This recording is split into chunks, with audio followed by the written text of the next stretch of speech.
our behind the scenes technology expert so that I don't have to deal with any of that stuff. So she's letting people in. If you need a link, if you have a question, if you see that we paused recording and we need to be recording, you can send her a little reminder. We appreciate that. If we'll go through all the logistics in just a minute, but I just want to welcome you. Welcome. Hi, Joyce. Joyce is in Hawaii. No, I'm just kidding. Hey. All right. Let me go ahead and share my screen in a minute here. And that's not what I wanted to share. Hold on a second. There we go. That's what I need to share.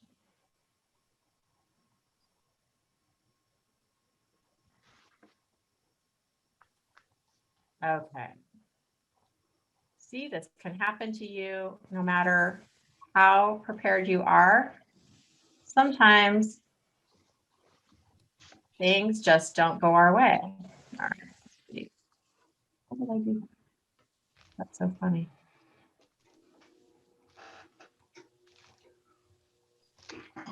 I think this is a moment to just say, oh, we're just going to breathe for a second while Lisa figures out Zoom. She's never worked it before.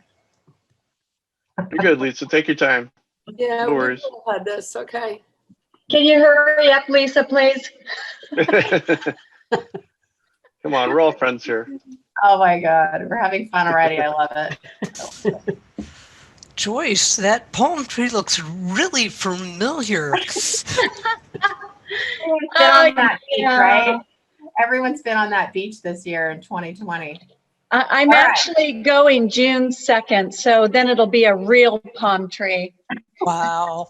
Lucky you. Where are you really? Whoops. She's in art. I'm in Mission Viejo. Sorry. Okay. So give me a quick thumbs up, virtual or otherwise, if you see the Get Your Talk Ready to Rock Bootcamp slide. Yes. Cool. All right. We're going to go ahead and keep welcoming people in, and go ahead and put yourself back on mute if you were not on mute already. And we are going to jump in and get started. So I want to go ahead and share and really set the stage for what we're going to do today. And there's a couple logistics that I'll remind everyone of, and then we'll talk about the intention of today. And we're going to have a lot of fun today. So I'm very excited. So first of all, logistics, as I already mentioned, Janet Kunst is our technology behind the scenes guru today. If you have questions, if you need a link, if you something's going on that's outside of the content, please private message Janet in the chat and she can help you, or she'll do her best to help you. She's also going to be keeping us on track with the recording. We will be recording this event, so make sure that you are aware of how you are being portrayed in the recording, meaning like if you need to walk around, take yourself on video. Please plan to be on video as much as you can. Since we are literally talking about speaking, then of course you're going to want to be giving attention to how you show up on virtual camera today. Also, make sure you stay on mute unless you're going to maybe called on or there's something that you're going to be saying. If you go into your small groups, of course, you're going to go off mute. All right. Let's see. I would absolutely encourage you to participate like 100 million% today, because think of this as $1,000 event, all right, that you've paid. This is the goal. This is like very valuable information, and you're going to do a lot of work today for your business, for yourself. And in that, the idea is that you'll have a product on the shelf when we're done today. Okay. So this is a very valuable content. And so I just want to encourage you. I know you're probably already thinking, are we going to get a break today? No, I'm just kidding. Yes, we'll give you a break. But we're going to do what I call like a run pee break. Like just go, come back, do what you need to do.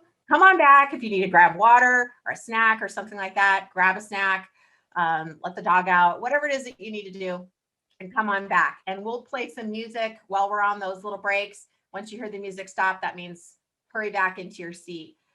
And then you can have a really nice, nutritious lunch after 1 o'clock, okay? So like I said, if you need some snacks, make sure and do that. In terms of how we're gonna collaborate together, I'm gonna highly encourage you, and I think we're all on board for this, but this is a no judgment zone. It's an honesty zone. It's an being open to feedback zone and giving feedback with your heart. Be willing to take what's helpful for you and then just let the rest go, right? So sometimes we can get, maybe defensive or just like let it come in. And then if it doesn't work for you, you don't need to keep it, okay? And that's because we'll be working in groups. So you'll be supporting each other, listening to each other, and things like that. My intention for us today is to learn, connect, collaborate, grow, evolve. My encouragement is that you evolve into the next version of yourself. I'm imagining that if you're here today, that means this has been on your mind for a while, or you have something that you'd like to work towards. And so today, my intention is to create a really supportive space for you to make clear and quick decisions about the talk that you are about to birth. And so, yes, guys, you're having a baby today. This is it. Congratulations. We're all going to have babies today. Because I think that I think of my talks as a baby. It's like you put your love and attention and energy into it, and you create something. It's pretty exciting. All right. I will let you know there's not a big offer thing at the end of this. I don't know about you, but I've attended a billion events where it's a lot of fluffy stuff and then a lot of time on a big offer. There's not a big offer, okay? I will let you know how to stay in my orbit, and that would really be applying for 8 spots that I have in my academy that starts mid-May. Pretty simple. The next 4 hours is really about getting your talk ready to rock. So again, you have that product on the shelf. You'll probably hear me say that a lot because I think that's one of the biggest pieces that speakers are missing. Or new speakers. If you don't have a product on the shelf, it's really hard to be a speaker. So what is going to happen today is I'll be keeping us on task so that you can make some quick decisions about your message and get live feedback from each other so that you are creating a space for your talk to evolve and grow and get more and more to that final spot that you feel ready to take it out and share with the world. I'll share a little bit about my journey because some of you don't know me yet, and some of you know me, but maybe you'll learn something new. It's kind of cool. I'm revealing some new pictures today that no one has seen, so it's kind of fun. Make sure you have a pen and paper. We are going to move fast. And I'm also known to drop like unplanned bonus tips and strategies based on what's happened in the room. That already happened a little bit around 8:45 today. For those who were here early, dropped a couple of things in there. I'm going to share with you how I lead today, how I'm going to lead. And there's a lot of intention behind this. So even this point that I'm about to make is a learning point, even though it's not a learning point, right? So this is where I always am listening to the message behind the message, okay? So I'm going to teach a lesson, give you examples, give you time to write your ideas down, and then you're going to meet with your group and talk about it, okay? So each time we're going through that same process: lesson, example, write, share. There's a reason why I'm doing that. And right now, if this is something that you're learning that's pretty new, or maybe you've never taken a class like this, because I've never offered a class like this. This is the first time I'm doing it. But we're in, say, like possibly the conscious incompetence level, possibly. Like we're all at different levels. So I'm not saying that we're all incompetent. I'm not saying that. But when you're learning something new, then you go to conscious competence, right? Like, I know that I know this, but I'm still moving a little slowly. And then we're going to move to unconscious competence, which is like when you're in the flow, you're in the zone, you know it, you don't have to check your notes, you're like totally on fire, right? So by learning in these different ways, it's helping your brain get closer and your system get closer to that unconscious competence, because you're going to be learning by listening, looking like you're reading, then you're going to write it. And even as you're writing it, you're going to read again, and then you're going to share it, get feedback, and continue to workshop it, right? So it's a very powerful way in which to learn. All right. So there is a method to my madness. There really is. I am not kidding. We're also going to have a lot of fun today. So I'm all down with having fun. Who is with me on that? Go ahead and put in the chat if you are down to have fun. Whoop, whoop. Yes. Okay, I'm going to check really quick. Yes, thank you. Yes, you will get a link to the recording. We had a question on that. All right, I'm just really reviewing the chat really quick. Perfect. Oh, look at all this fun. Roseanne, I'm ready to be happy about today. I'm going to be happy about every day. Yes, yes, yes, yes. Barry, Barnett. Fun, fun, fun. Cool. Yay. I'm looking at all the fun messages. Oh, I love that. Fun train. Misty. Awesome. Okay, cool.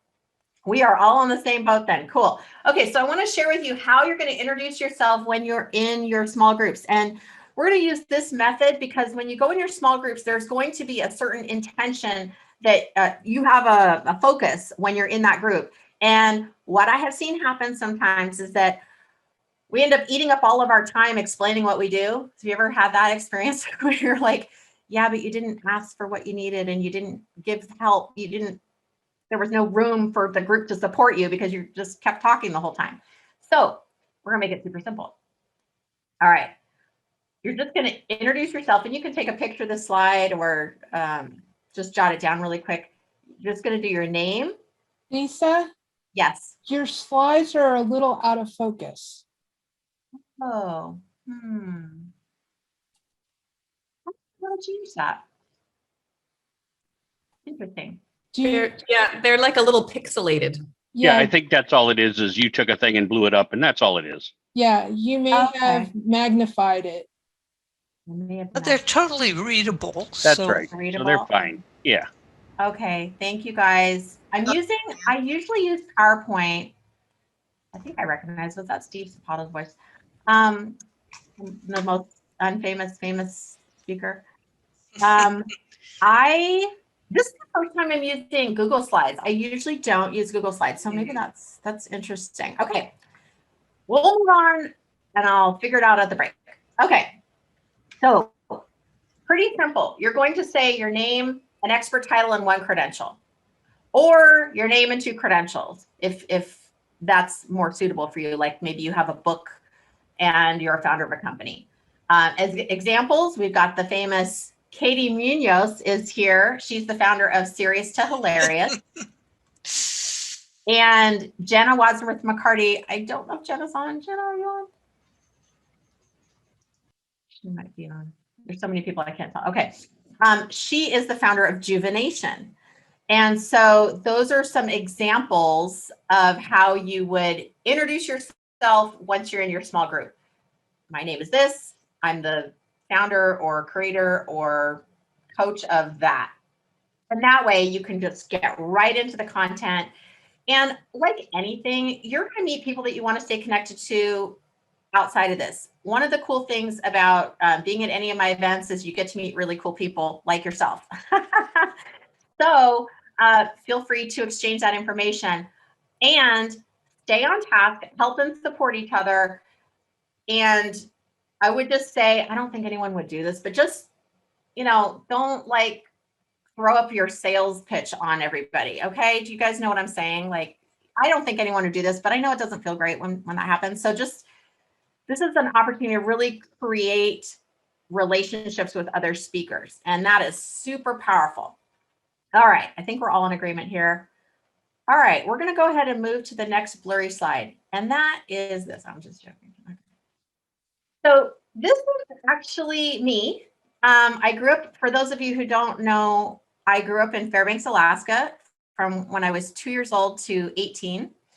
And we are literally in the middle of nowhere somewhere. There happens to be a road, but not a whole lot else. I was about 3 years old. And what inspired me to offer this tuition-free event is I often see people, new speakers especially, and even some seasoned speakers, stop in their tracks before they ever get started because they don't have their talk done. So that's why I was like, this is really like the key to spark you, to get you started. And the reason why I love doing stuff like this, I even remember when I was little, I always loved teaching. My dad, I was raised by my dad primarily. So he was a single dad raising me up in Fairbanks, Alaska. We didn't know anyone. And he was raised in California. So he knew how valuable it would be to speak Spanish, right? So we're up in Alaska and he's like, how can I help my daughter learn how to speak Spanish? So he sends me to a Spanish speaking daycare situation, like a home daycare. By the end of the week, I had all the kids speaking English. So this was at, I'm literally like 3 years old. There's something just kind of naturally in you who's like, I'll have everyone sit and I'll teach them, right? And then that would lead to wanting to teach gymnastics when I was in gymnastics and wanting to teach kindergarten and wanting to, always have this mindset of being a teacher. So I'll share a little bit more on that. But I'm a real firm believer that we have to know what we're really good at a pretty young age.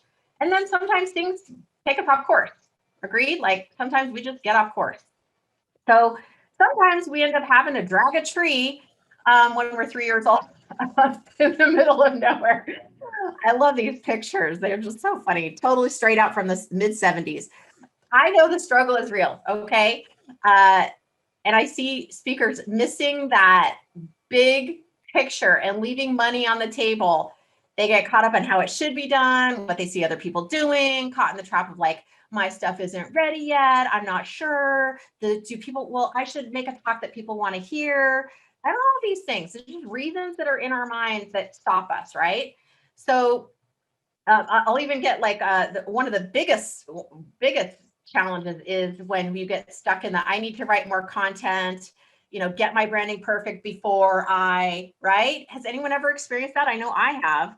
And that's just stuff that's going to keep you from sharing your message. So if it were easy, everyone would do it. That's why I'm offering this workshop so that you have some guidance and can dampen those questions and really shine. And here we are, success, right? The tree's in the truck and the journey's worth it. Sometimes it's a little bit of hard work, but I just want to yell from the rooftops, like, let's get you started. All right. I know it's hard to make those decisions when you're alone. You're trying to decide if people would be interested. And a lot of times we're just too close to our own stuff to see it clearly. And that's, I think, one of the biggest challenges that speakers have. You have your expertise, like probably decades worth of your expertise, but you're so in your water, you're breathing your air, it's hard to see it objectively. And that's why we're going to do the different lessons today in the groups, because then you can get different people's perspectives. We're going to share in the chat. There might be someone comes up with a cool title and you go, oh, they might be doing something completely different, right? Like totally different subject than you.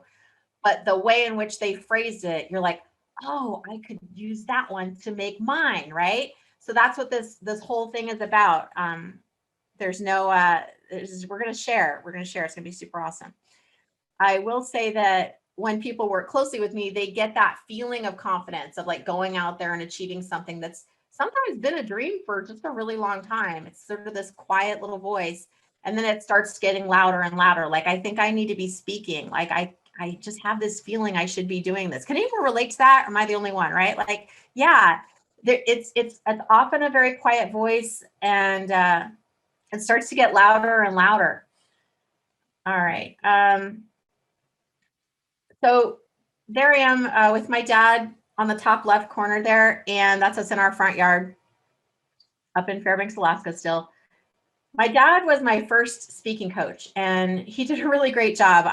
I don't know about any of you who had parents as entrepreneurs, but I was raised with my dad being a hypnotist. Okay. So my dad was a hypnotherapist, and he would have the whole dog and pony show, like open houses, selling tapes. He would make his recordings and had one of those reel to reel like recorders. And he would fill his seminars and client base through open houses. He would have commercials on TV. I mean, again, this is in Fairbanks, Alaska. And so when I was tapped to give a talk, I was like, I think in 8th grade, and they wanted me to give a talk to the entire junior high about seatbelt safety, which junior high kids love that topic. Let me tell you, they are so excited to hear about seatbelt safety. They are just chomping at the bit, right? So I'm thinking, okay, how am I going to do this? And it was really cool. My dad helped me make it really fun. And we like made a dummy out of sheets and everything like that. It was really cool. And I still look back on that talk as being a success and being really fun. So by the time I was selecting a major at Cal State Fullerton, because I was California bound, let me tell you what, no more 65 below weather for me. As soon as I heard I could be a speech communication major, I was in. I called my mom. I think I was in college for like a week, you guys.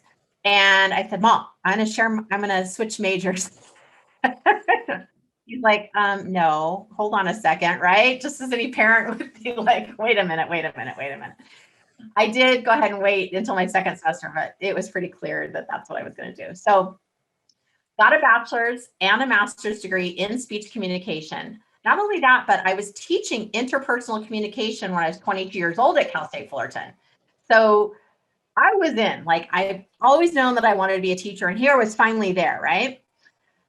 But to continue that would have meant PhD, would have meant research. And that was the part I was not interested in at all. I was interested in the teaching part, not the research part.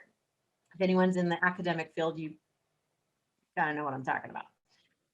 So I'll get into that later. But on a personal side, there's my daughter who is going to Cal State Fullerton. Whoa, go Titans. My alma mater, very excited. Yeah, we just, she's graduating high school in a couple months. And then there's my other daughter, Piper. She's not going to college. She's more of a, stay cuddled with pillows and blankets kind of trajectory. And then on the left there, the bottom left is me and my husband. And my husband's in the background, which is exactly where he likes to be. He does not like being in the spotlight. And he is the golf instructor. He's not even on Facebook. And that's our 80s band that we hired around me there for our wedding. And that was just, again, when I say get your talk ready, rock, I love music. I know tons of words to music. Not just 80s, but all kinds, but 80s sure makes it fun. All right. So that's just a little bit about me kind of personally, professionally. And then I haven't even gotten to like why I started speaking, right? So when I was in my 30s, I started realizing that I had lost sight of what I truly wanted, right? Can anyone ever relate to that where you're like, wow, how did I get here? Like, I don't even know what I want anymore. Like, what's going on? And so I didn't actually become a speaker until I was 40. So even though I had the majors and had the experience in my 20s, it just wasn't working out the way I thought it was going to. I don't have any regrets because what I learned along those couple decades of a break there is really valuable. But what had happened was I was hired by a personal development company. Some of you've heard of that company, Productive Learning. And I was a client of theirs, and they hired me to go out and speak about mindset and fill their workshops for them. So that's literally what I did. I filled about 10 workshops a year. And we're talking hundreds of people. We're talking a lot of money, right? And I didn't really know what I was doing, right? So that first year, I booked over 83 speaking engagements. This is going from ground zero, okay? They said, fill these by speaking. That was my only method of getting clients. And I said, okay. And so I just got to work, right? Now, that's why this slide is called Ignorance on Fire, okay? Which is better than perfection on ice any day of the week, right? Like you're waiting for it to be perfect. you just getting nowhere fast, right? But when you're excited, and this is where I was at, I was super excited about what I was talking about. I knew that it was going to be powerful for other people. I knew that like these workshops were going to help people change people's lives. They had helped change mine, and that I had seen lots of the clients have massive changes in their life. So I was like, oh, my heart and mind and body, soul is all aligned. Like I've arrived, right? What I didn't know was that there was more to it. So what happened was by this time I'm surrounded by like entrepreneurs. I had started the OC Speakers Network. I'll give you the link to join that later.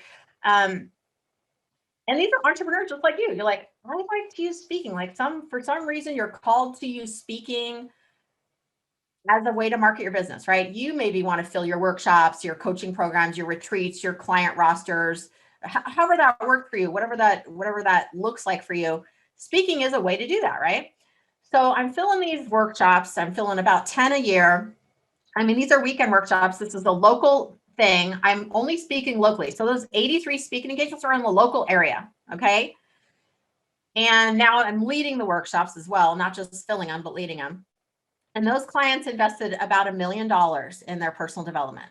Okay, so I want you to just take a pause, like, and think, how would that work for me? If I was out, not that you have to do 80 speaking engagements a year, yeah, that's a lot. But like if you did 24, maybe you did 2 a month or 1 a month, what would that mean for your business over time? You got to think that the drops keep in the bucket, drop, right? Because this is like the real deal. Like we can dream and wish and hope and all that, but then it's like, okay, but what about the facts, right?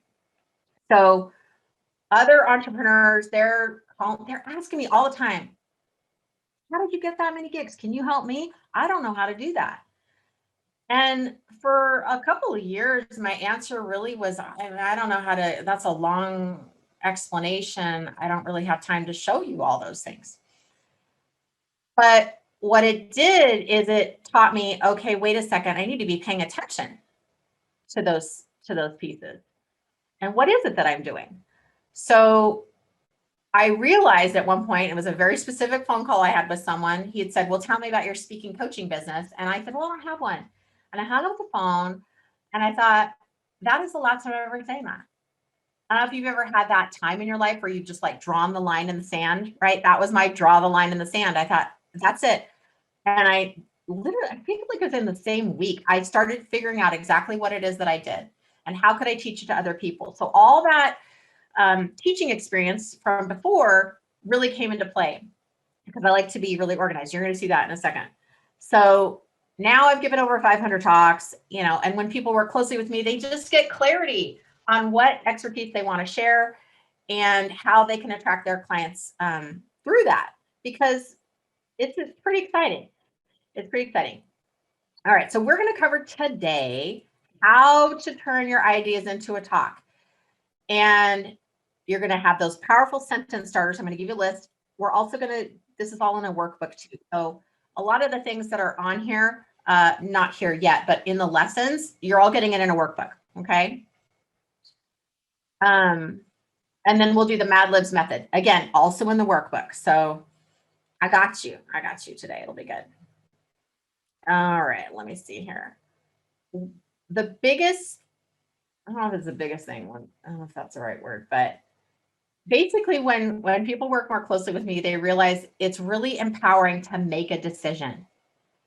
Try it out and just adjust as needed so you can like move forward, right? Instead of being stuck in I can't decide land. Has anybody ever been stuck in I can't decide land? And you're like, and here's what I'll hear. Here's how you know you're stuck in I can't decide land. It'll be like, oh, I just need more time to like work on it. And I just really need to think about it. I'm not really sure like who my audience is going to be. And I'm just, thinking about how that's going to work. Like all that's, I can't decide land.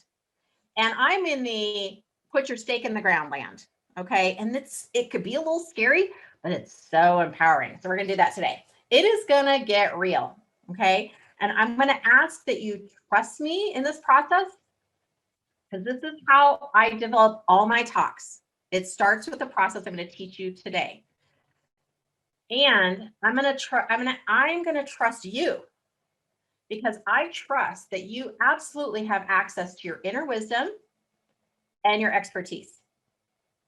I trust that you're here because you have knowledge that's going to make an impact on the world. And we're going to move from thinking about it to creating it today. If you're a person who already has speaking, like you've already got a signature talk that's time tested and proven, then use this opportunity to create a new one or to tweak the one you currently have. Because today you are going to be creating a talk title, a talk description, and learning points. And that would be what I call having that product on the shelf, because that's what you're going to need. If you say that you're a speaker, the very next question is, well, what do you speak on? Right? And if you're a speaker, you know this already. You need to have an answer to that. And that's actually the hardest part of getting started, is like having the answer to that, because then you're going to create it, right? So I know that this model seems simple and easy, but I do know that it's not easy. Because again, we're working on our own stuff. Like it's just kind of hard to separate and know what to put in and what not to put in. Some of the pitfalls that speakers have is adding every single thing in the kitchen sink because you just want to help those people so much. And today it's going to be a little different than that. I mean, I bring in speakers on a monthly basis to OC Speakers Network. I've been doing that about 8 years. And I know that if someone can't get this information to me, then it doesn't mean that they're not prepared. It's just a little bit of a red flag for me. I'm like, that's interesting. If they've been speaking for a while, or they're a seasoned speaker, they should be able to pop this over to me in an email real quick. It shouldn't be something where you have to get back to me. So that's an indicator to me that they have not done this talk before, or they're still figuring it out. They haven't put their stake in the ground. And so at one point, it doesn't matter if you're beginning, you got to start somewhere, right? You've got to start somewhere. And so I don't want that to happen to you. I want you to be able to have this. You can just pop it over to that booker and be ready to go. So today you're also going to get some other stuff, right? You're going to get relationship building time with each other, and you'll probably make some powerful connections. We're going to have fun. We are also going to create a monetization strategy that works for you. So we'll get to that in like really soon. Very exciting. I had mentioned I'm not going to be selling anything today, but I'm going to give you an invitation to talk with me further about the Academy. We'll get that link to you soon. Let's see. I'm just checking my notes, make sure I'm checking everything. If there's anything else. Okay, we're going to get started with getting your workbook templates. And Janet, can you put the link in the chat for everyone to get the workbook and template? You can just download it, and I'm going to have you reference it digitally, so you don't need to worry about printing it out. We'll save a tree today, and you can save it in your files, and then just have your paper handy for your own notes. Okay, so you can follow. You may not even need to follow the workbook, because I'm going to follow it on the slides. So the workbook can help you later on. But if you want to follow along, that's fine too. Lots of opportunities there. So make sure that's in the chat for you. Give you a second to download that.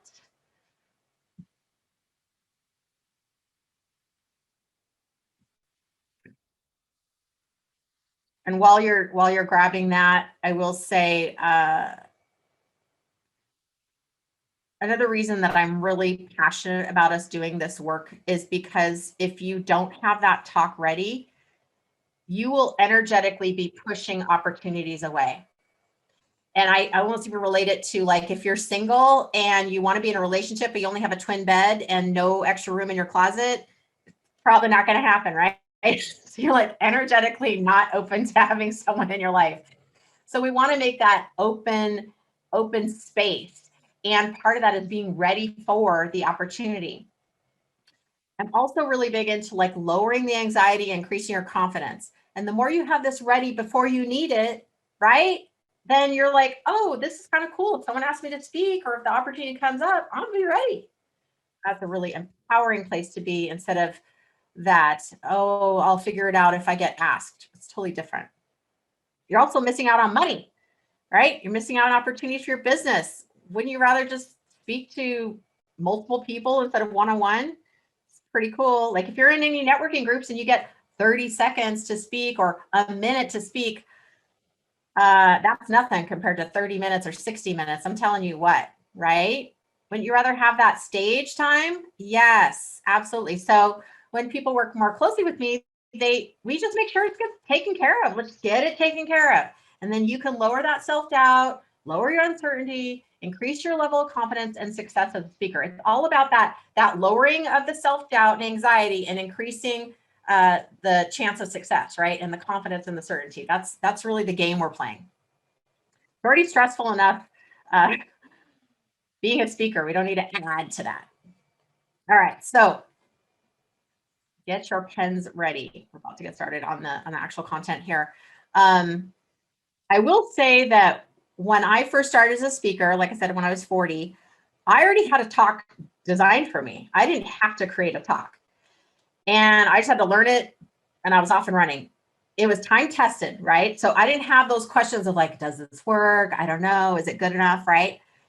But without that guidance, I would have felt even more alone and uncertain because I still had self-doubt. It wasn't about the talk, it was about me, right? I got to share with you, I've got degrees in this, right? It's not about a fear of public speaking. I'm probably most of you don't actually have a fear of public speaking because if you did, you probably wouldn't be on this call, right? So it's not that, it's something else. There's other ways self-doubt shows up for us. And one of the ways is putting off getting this talk done. So I know it's not just that talent or being called to speak. It's like, what if I don't know how to say it or how to package it or who to say it to? Like those are the other things that can kind of trip us up. So, when people were close with me, we figured that stuff out. Like, okay, for you, who is your best audience? For you, how are you best able to get to those stages? Like what would work for you, for your topic, for your personality, all that stuff to monetize it, right? And that's not cookie cutter. It's really different. So I'm just going to say, it's like, this is the first step. It's a micro step in becoming a speaker. All right. I'm going to give you a warning. That's why the glitter's here. I love glitter. I love sparkly things, but we're not going in order today. Okay. So this is the key secret bonus tip. Before we start the process, we're actually going to start at the end. So we're going to reverse engineer this baby. Okay. Like you think when you plan a trip, you're usually, where you're going to go. Like that's the end destination. So you start there and then figure out, okay, how am I going to get to, Philadelphia? How am I going to get to Chicago? And this is actually a mistake people make, is trying to start with the title and you haven't considered another piece that's really important. And then you try to fit everything that you're saying to match this really snazzy title. I know this because speakers will be like, I have my title. I'm like, oh God, okay. we might be using that title, but I'm just going to ask you to, if that's you right now, we're going to just release a grip on it. Okay, we're going to put it in the parking lot. We're going to put it in the parking lot, and maybe it will be the title. It might be the title, but I'm just going to encourage you to be open to all kinds of possibilities, because what can happen is something even more powerful and more in line with who you want to be and the message you're trying to deliver. Okay, so we're going to actually talk about money. We're going to talk about monetizing your speaking first. And when people work more closely with me, they have a monetization vision, a strategy, and a menu. We're not going to go into those pieces today, but those pieces are pretty key, because without that, you could end up wasting a bunch of your time and getting burnt out thinking, well, this speaking thing really doesn't work. It's like, well, yeah, maybe you're not giving yourself time to, have an invitation. We don't know. Okay. But that's part we want to analyze that, because having that, again, it's all about that lowering the anxiety, increasing your opportunity for success. When you have a monetization menu already in place and done, you're not stressing about that later. You just grab it. You just go, okay, I'm going to grab that one and I'm going to use it. So today you're actually going to create one that works for you. And I'm going to teach you how to do that. Okay, cool. So here's what I'm going to call it, an action invitation. You've probably heard it's called a call to action. It's that too. It's an offer, it's a close, it's a call to action, it's an action, whatever. But I like the phrase action invitation because you are asking people to take an action. And you're inviting them to take an action. You are not forcing them to, you are not convincing them to, you're not, manipulating them to, you are inviting people to take an action. And I say those things because with money, we all get, we all have our own issues with money. Some yes, some no. It comes in all different kinds of forms and resistance. But there's, there's, and I'm not even gonna go there, but you know what I'm talking about. And when you're asking from stage, like no one can do your push-ups for you. Like you got to do the close, you got to do the action invitation. So if you're following along on the handbook, on the workbook, this is on page 2. When I say page 2, there's some numbers on the bottom of those, but I'm covering everything on there. So like, if you just are like, no, I just want to stay focused on this one thing, then stay focused here. Cause I'm going to break it down super duper simple. So if you're not creating an action invitation or not clear on the exact action that you're offering people, what will happen is that you'll forget to give an offer and you will probably leave with a lot of kudos. People will say how great of a speaker you are and you are so amazing. Oh my God, thank you so much. We just loved having you, and you have nothing to show for it. Just the compliments, okay? And that feels really good in the moment. It's a little high, not gonna lie, right? We have all had that experience if you've been out there speaking. And then just like eating a bag of potato chips, like it wears off real quick, okay? Okay, it seems like a good idea at the time. It's not. Okay, so here's some examples of action invitations. And you're going to start, I want you to think, okay, well, what would work for me? What feels right to me? Which one sounds good to me? So you might say, I want to invite someone to purchase a product or service. Or maybe it's to subscribe to something, like you've got maybe a membership or you're trying to build your list, maybe. So it's subscribe to my blah, blah, blah magazine or something like that. To register for an event, you've got maybe a workshop, a retreat, a webinar, a masterclass, XYZ, right? But there's a date on it, like a thing, it's going to happen. Or maybe it's to schedule something like, and that's the one I'm going to use. I'll share that in a second, but it might be to schedule a call or a consultation with you. That's the one I'm offering to you today as an action invitation, because I only accept 8 people in my academy. It's a pretty intimate relationship. It's not like people are going to randomly sign up for that and all of a sudden show up in my academy we've never met before. No, it's a very collaborative process. I'm like in your business with you, right? Like we're figuring it out. And so it's highly worthy and critical for us to have a conversation to see if this is going to be a fit. So I call that the Rock Your Talk Readiness Assessment. All right. And there's some questions in there that people would complete. Now, there's a couple pieces. I forgot to mention this on the above slide, but you might have caught it. I'm going to go back. I'm going to go back a second. You see in the blue where it says serve the audience member plus serving your business. This is like one of those things that's like, oh yeah, that sounds so obvious, but it's not always obvious. And that's why I'm pointing it out here.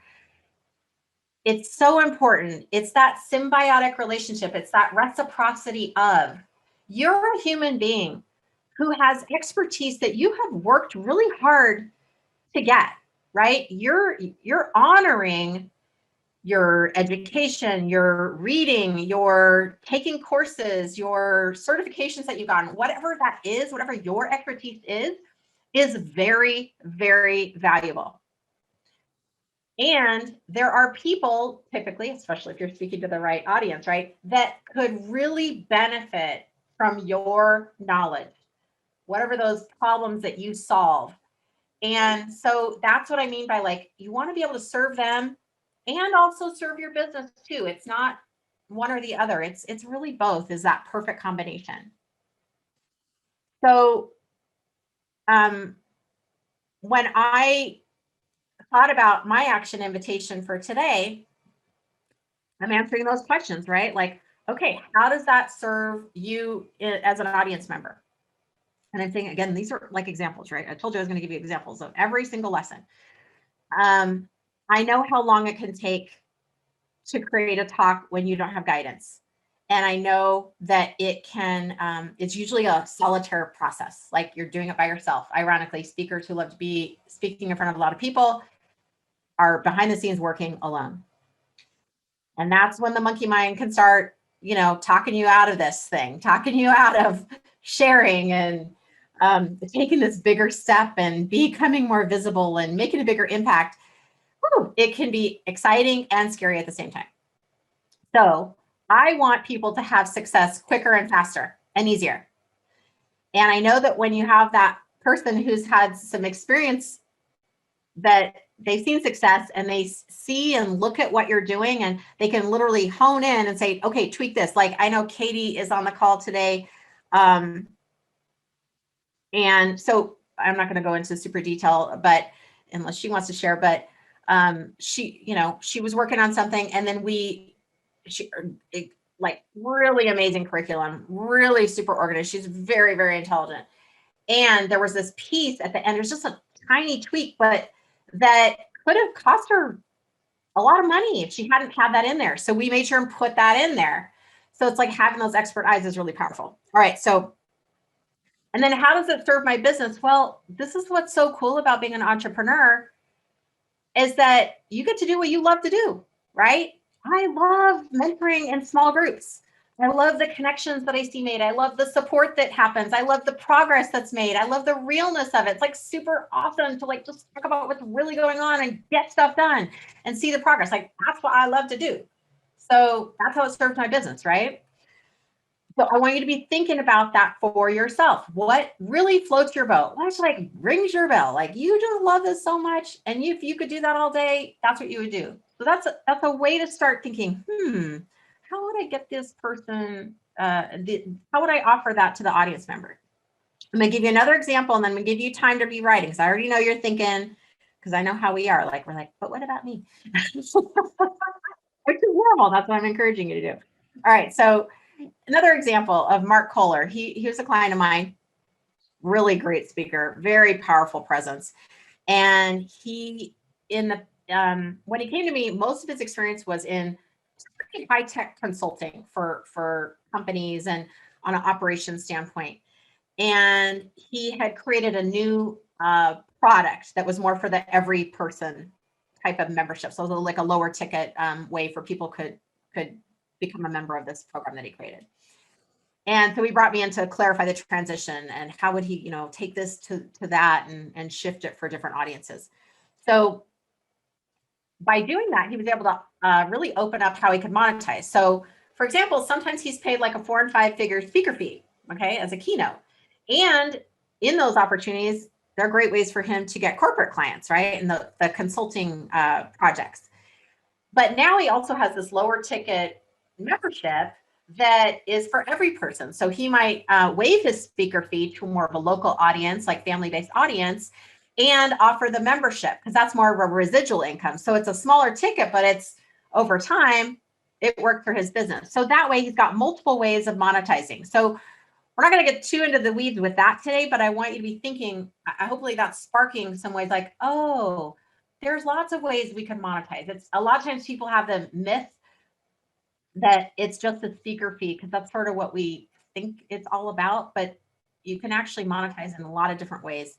And sometimes people, who was on the call? Oh, I think I know who it was, but I got this question yesterday of like, well, I'm trying to decide between both. And I'm like, you don't need to decide. Like, you can say right now, we're all on mute here except for me, but just like, I am open to receiving money in all ways. Okay. I'm open to receiving money in all ways. Just go ahead and say it out loud. No big deal. No one can hear you. I'm open to receiving money in all ways. because you can receive money as a keynote. You can receive money by selling a product or service. You can receive money by offering a membership. Well, like, there's like a whole bunch of different ways that you can receive money as a speaker. All right. So what we're going to do though is we're going to decide on one strategy. And the questions, I just put the questions that are in the workbook are right here on the slide. So I want you to take a moment and write out your answers to these questions. What is the ideal step, like that next ideal step for your audience member to take? Imagine you're in front of like this perfect audience, right? And they're your perfect client prospects, okay? And then I want you to think, okay, how does this action, right, this invitation serve them? And then how does this action invitation build my business? Okay, so I'm going to give you a moment, and Janet's going to put on some nice spa music here. And I'll go back to the slide that has the questions on there. And go ahead and just jot that down. You've got about 5 minutes. I want you to really get clear on this, because this is the good, yummy deliciousness, right? This is our end destination, and everything is going to be built on. Kind of like a math problem. All right, so Janet, do you want to go ahead and put, so who created a brand new monetization strategy that they never had thought of before? Did anybody come up with something totally different than what they've done in the past? Or did you come up with something that you've already done? I came up with something that I've never done because I have something that I've never offered before. Ooh, what is it? Well, I created a 6-week online workshop. And so based on my talk, once they get really into like, oh, so that's how you do that, then I can offer them the opportunity to apply for the 6-week workshop. Love that, Nancy. Good, good, good, good. All right. Would anyone else like to share their offer? Joyce, go for it. Thanks, Lisa. So I was originally going to just offer a clarity session for simplicity coaching with me. And then I changed my offer to a group coaching. Well, my offer is going to be 3 options. I changed it to. So you can either do group coaching, you can do one-on-one coaching, or you can have a clarity session. So there's 3 levels of what it would cost for them to work with me, and 3 offers at the end. Okay. And I like that you have different ways that people can work with you. That's really important. It's good to have like that, basically like your menu of services, right? And then in the actual talk, I'm going to recommend selecting one way. So, because I know you for many, many years and all the things that you offer, I would say for you, the clarity session would probably be the best approach for this particular scenario. Well, that's what I originally started with, but then there's no money coming in with just offering the clarity session until you have the clarity session and they sign up. So at the end of the talk, if I offer group coaching, then that's something they could physically sign up for and I could take payment for. And then from the group coaching, I could pull a clarity session from that. What do you think of that idea? Okay, I love this conversation, and I know, and so what we're going to do is I will address this at a later time if we have time in the session, because that's a whole, I don't know if anyone else is like, oh yeah, maybe I should, if you're already starting to question maybe what you should do or you're getting confused. Joyce brings up a really good point, because you're like, but wait, then I wouldn't get any money then, but then, so this is where it depends, right? It depends on your business, what you're comfortable asking for, what your business goals are. And so that's where when people work more closely with me, of course, we're going to like figure all that out today. So Joyce, for the purpose of the rest of the course, go with your gut. And yes, I have feedback on that, but we're gonna keep moving forward today. And if you want to remind me, which I know you're really good at remembering things, you can remind me towards the end when we open up for some more sharing. Okay. All right, so I have attempted to fix this blurry slide situation, which I've never had before. I don't know what's happening, but that's okay. So I'm gonna tweak it a little bit and see if we get any difference, okay? So hold please. Hold please. We're gonna make it work today. I have confidence.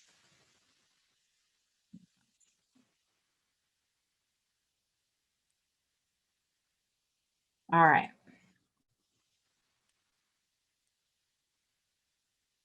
This is actually a cool trick that I learned, but today it's not.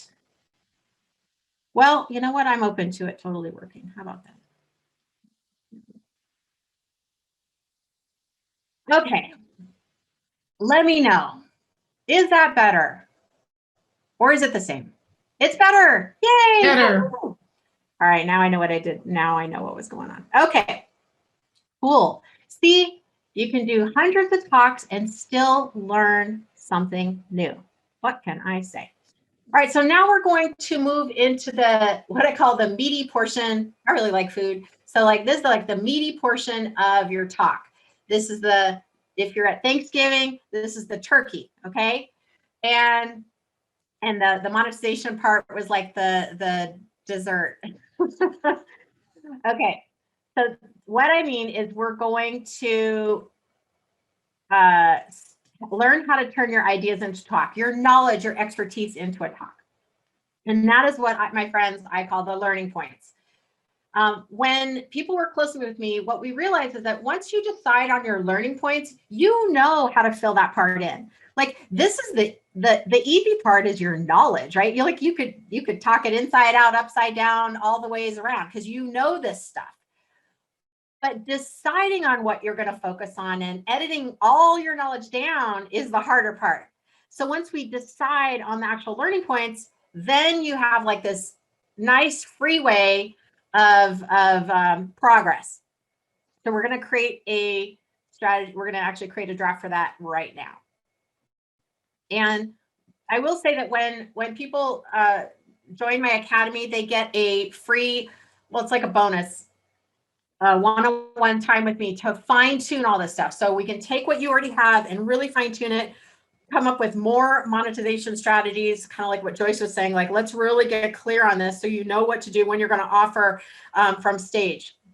And then it makes sense with all of the things that you're doing. And it makes sense with your talk. So you're really just super confident on that piece. All right. But today what we're going to do is the three, I'm going to have you highlight 3 pillars of your expertise. And if you're following on the workbook, that's page number 3 at the bottom.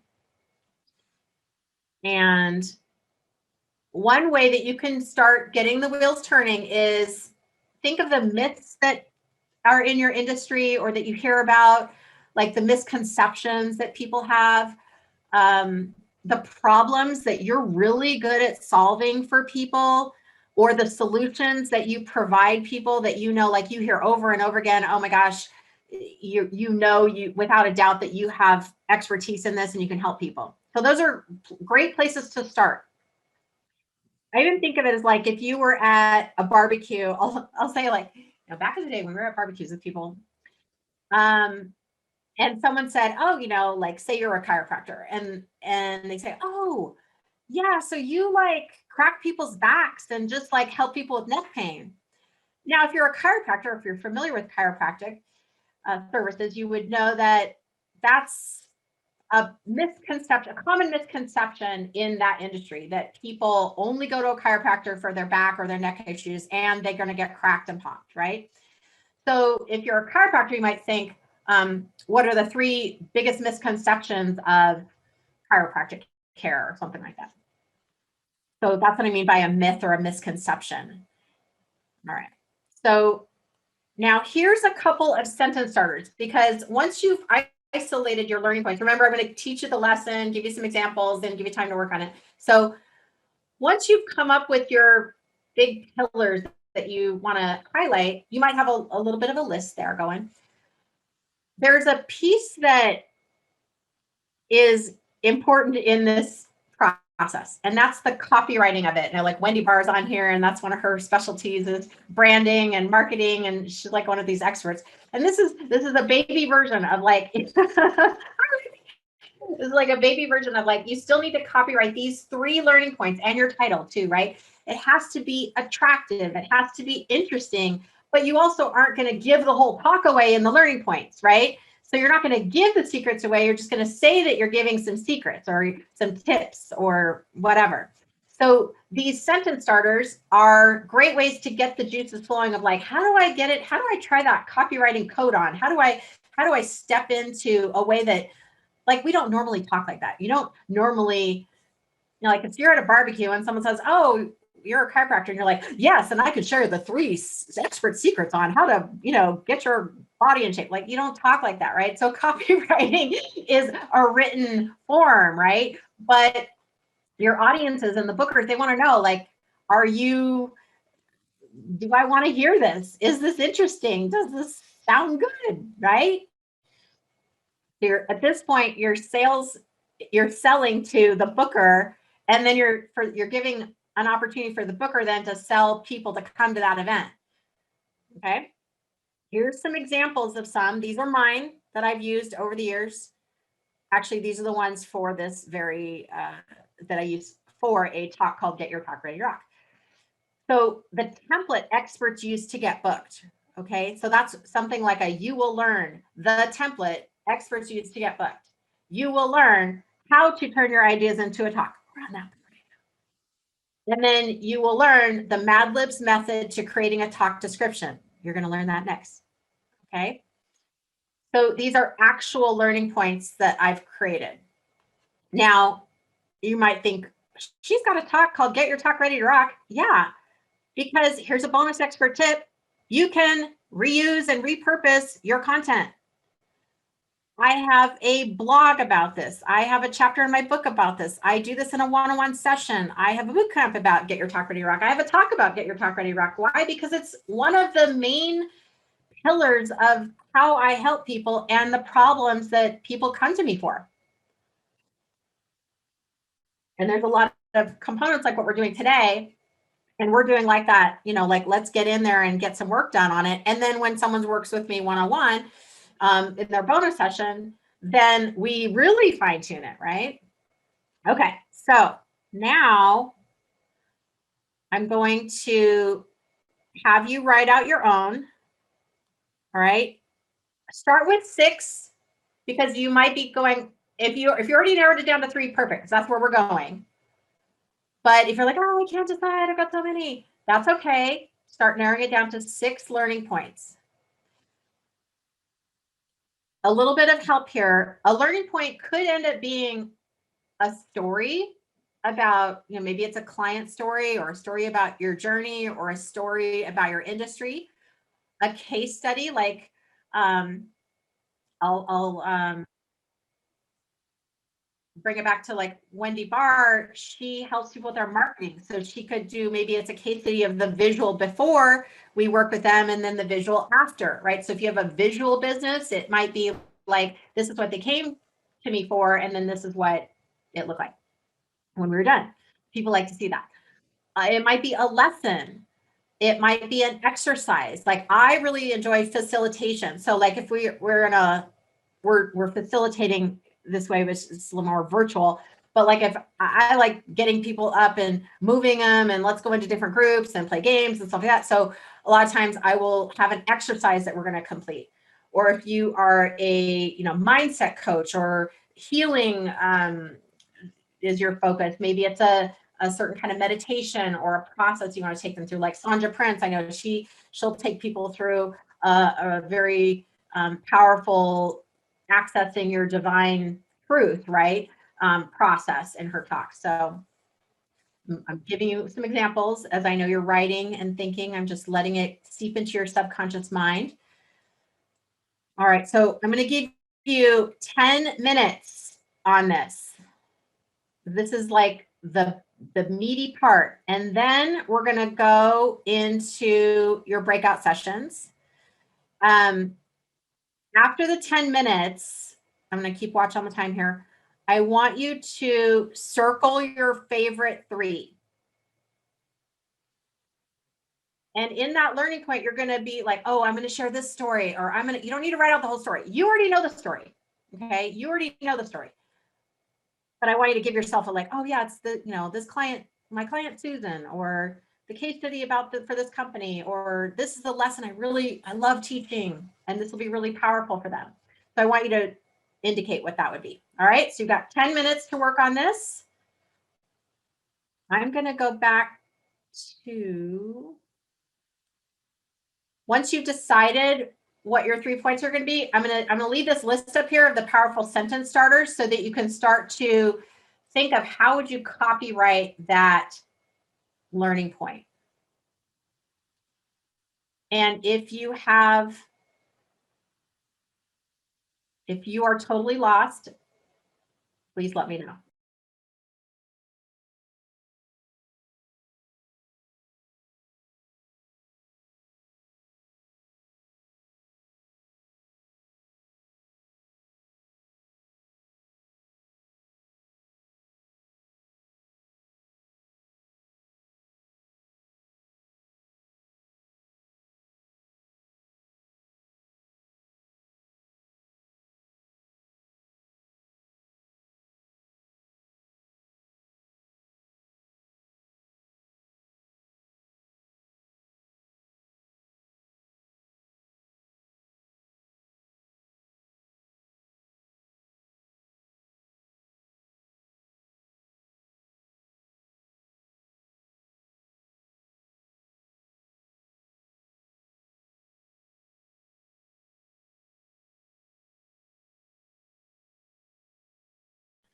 All right, Nicole has a question. Trying in our learning points to the sentence starters. Yes.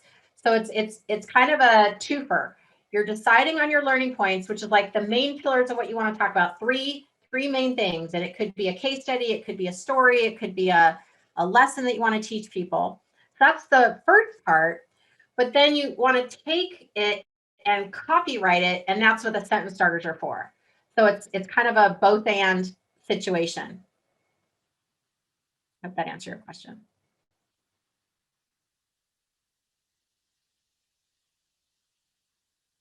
And then Lori said, we have that slide in our workbook. Yes. Do you have the information in the last slide somewhere?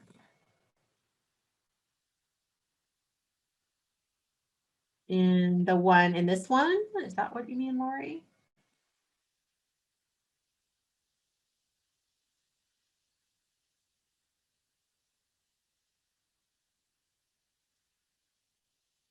Thank you, Esther.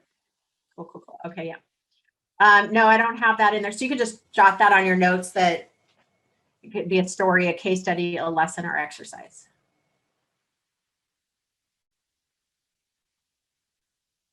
This is usually where most of the questions come up because this is where the rubber meets the road.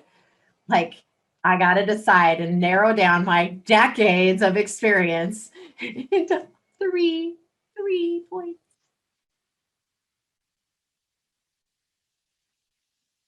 Phyllis has one good. How to overcome the daunting task of finding the perfect match franchise. It's a little long, but we're getting there. Yeah. But I like it. Yes, I'm going back to the powerful slides, the powerful sentence starters.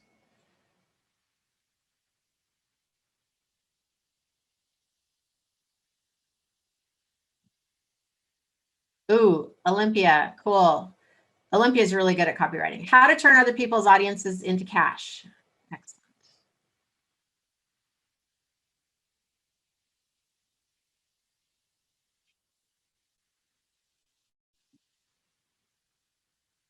Michael helped me get my blogs up on my website, and he is really good at website stuff and like all the behind the scenes stuff that most entrepreneurs don't like.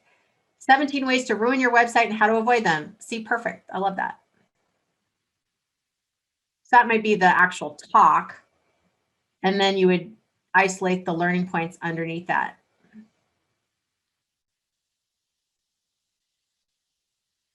Olympia says, Friends don't let friends generate leads by themselves.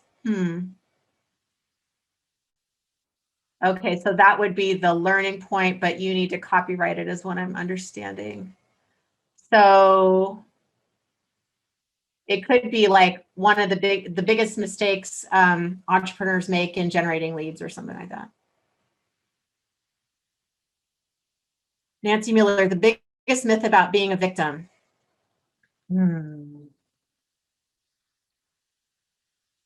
I want to know more about that one, Nancy. Nancy, share what is the biggest myth? And that might help generate some. Because I like it, but we got to it needs a little massaging. Wendy, how to scale your business using your brand. Cool. Now, is that the name of a talk or the name of a learning point? Let's see here. Okay. Okay, cool. Hold on, I'm reading through everybody's here. You guys are so smart. Katie Munoz, you will learn the essential element of humor. Cool, and I know her talk is about the humor formula. John, how to eliminate all your debt in as little as 5 to 7 years. Well, that'll get someone's attention. That sounds like a talk title. Cool. Esther, the most overlooked strategy on Facebook, ad free. Ooh, that's juicy. Okay, so the Nancy's, we're coming back to her. No victims. So the myth about it, I'm scrolling back. The biggest myth about being a victim is that there are no victims. Okay, so that one I'd want to have a little bit more of a conversation about. And I want to tie it to what.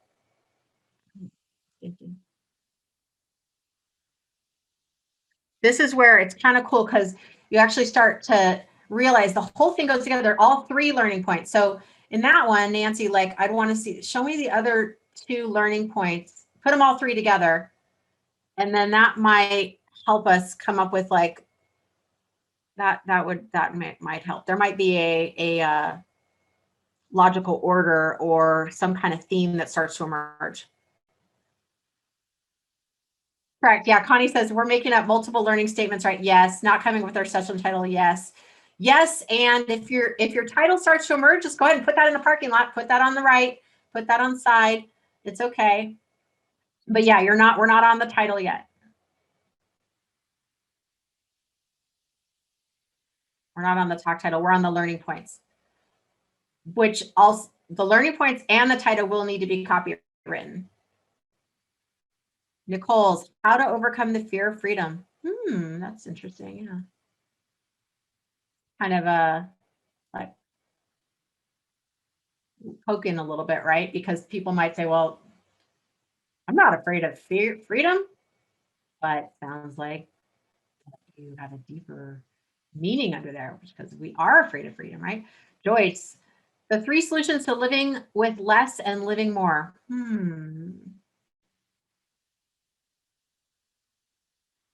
3 solutions to living more by living with less. Okay, I'll play with that one a little bit. I like that. I like that. Sanja, how to unlearn what you think you know about manifestations. Cool. Or how about investing? Something like that. So sometimes it's like we just got to tweak it a little bit. We're going to little wordsmith, maybe move one word over from the next, or change the how to for, or something like that. So this is where it gets fun. This is super fun. You guys are doing great. Nancy, top secrets to living a happy life. Susan, you will learn. I love that. So that's really what we're answering, right? You will learn ... The 5 basic fundamentals of becoming a successful travel advisor. I would take out the word basic. 5 fundamentals of becoming a successful travel advisor. I would shorten it a little bit if you can. It's a lot of syllables. Okay, cool. Lori, top secrets of emotional freedom. Cool. And if you can add a number to that, if you're going to end up sharing 2 or 3 or however many in that learning point, or the number 1 secret to emotional freedom, right? Misty, the biggest myth about self-care. Cool. And sometimes you can even it's like the biggest myth about self-care that the experts don't want you to know, or something like that. Okay, Wendy, how to scale your business using your brand. Name of the talk. 3 points. 1, logo, brand voice, and brand consistency. Okay. So then Wendy, you would copyright that 1, 2, and 3, like how to scale your business using your brand. So you would say they're like, you will learn ... blank about, and then what is it about the logo, the brand voice, and the brand consistency. So that way you're not telling them everything you're telling them, you're just like leading them in. Do you know what I mean? Okay. All right. Phyllis is coming out again. The top 5 mistakes to avoid when looking for a franchise business. Okay. Good. When looking for a franchise business. Add the when. Lori, how to overcome yourself. I don't know more about that one. Okay. Like when you're just too much, you know, or something. And this is where you start to get into like really that pain of everything. Okay, so I see now we've got 42 messages that I haven't got. So I obviously need to go a little bit faster, and we're going to wrap this up. How to overcome the possible objection of my program being implemented in other. How to overcome the possible rejection of my program being implemented in other hypnotherapy colleges. Not sure if that's the talk title or an actual question. That might be a little too niche. I'm not sure about that one, Roseanne. Okay. It's a question. I'm sorry. So I don't have, sorry. Okay. It's just a question. Got it. Okay. Of my program, the possible rejection of my program being implemented. So you mean like you'll feel rejected if they implement your? No. It was already accepted by my hypnotherapy college where I graduated, and it's the first of its kind in 51 years. Okay. So I want to market my program for, a fee, of course, to other hypnotherapy colleges across the country. Okay. And you're feeling like you might get rejected? Yeah. I mean, even though it was already accepted at my college, I don't know if the other ones will. I would have to put together a really powerful proposal, I guess. Okay. So that would be worthy of like, let's have a one-on-one conversation about that. Yeah. Okay. So Lauren Powers, how to have breakthrough transformation to be fit, fabulous, and fierce by choosing you. Love it. Okay. Best practices of energetic hygiene. Okay. I gotta read these faster because there's like 50. I'm sorry. I'm not going to get everybody's. Melissa. That's a good one. How to delegate all the boring aspects of your practice for less than $300 a month. Yep. Yep. Sometimes it's just keeping it real, right? So read these as you get ideas, because you can always take like what someone else's words and go, oh, I like the way they started that sentence, or, oh, I'm interested. Like when you get to the real truth of the pain, that's exciting, right? It's like more interesting.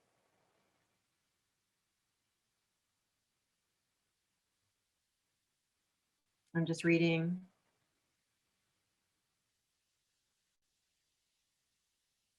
Gail's, how to find the dementia care your loved one needs. Perfect. How to be an everyday alchemist in your life. Okay. Michelle. How to overcome the fear. Yeah, so we're getting now we're getting somewhere here. The secret to saving money on all the software you've been buying. Love it. Now we're getting somewhere. Okay, good. I like this one, Tina. Recognize when you are making decisions from love or fear, right? That's beautiful. I think a lot of times we want to know that, but we don't know how. We know that we don't want to be living from fear, but how do we know when we're doing it? Okay. Mary, top 3 secrets of how to use social media to build a database of paying clients you own. Cool. It's long, but I get it. Okay, so maybe when you're in your group, we could like squeeze it down a little bit. This is where it's actually harder to speak shorter than longer. Okay, let's see here. Okay, guys, I'm going to keep us moving forward, and then we can come back because I can't wait to read all these later. Oh, I want to read them all and let's soak it all in. I'm so excited for you.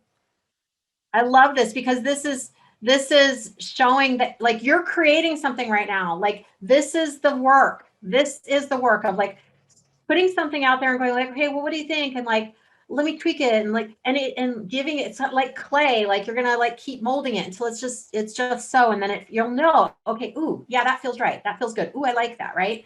So when you're listening and we go into groups, you're listening for that, like, listen to your body, listen, however you communicate with yourself, listen to your feelings, listen through hearing it, visualizing it. Does it feel in alignment with who you are and what you're doing? And that's a personal choice, right? Someone else might like something, but if it doesn't feel good to you, you're not going to do it, right? You're going to change it. You're going to avoid it, put it off, whatever. So now what I want you to do is go ahead and we're going to go into breakout sessions and 5 minutes a person on this one. Okay. And then Janet, I know last time we had a little harder time with the sessions.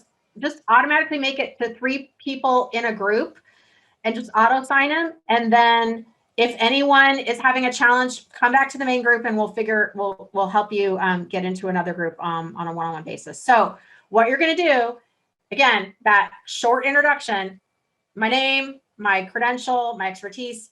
Here are my 3 learning points. Okay. We have not worked on title yet, and it might start emerging. So put that in a separate section on your paper, like, or maybe a star next to it. Like if you think, ooh, this one's a title, this one's a title. Keep that list going because we're going to work on that in a bit. Okay. All right. So breakout sessions, ready, set. I don't know if Janet's right. She's right. Look at that. She's amazing. Okay, cool. Ready, set, and come on back. And we'll let you know when 15 minutes is up. If you have 5 minutes per person, assuming that you have 3 people in your group. If you have 4 people in a group, assign accordingly. Or 2 people in your group, then you get more time.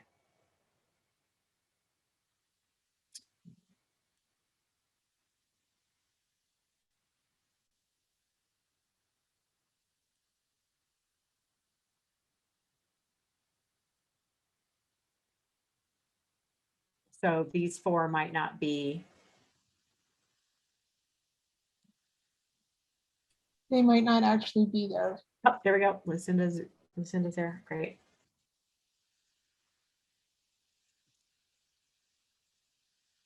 I have a timer on for 15 minutes. Awesome.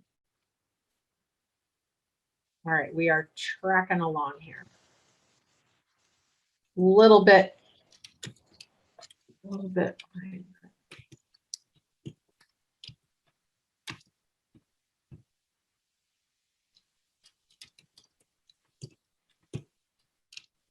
You want to pause the recording?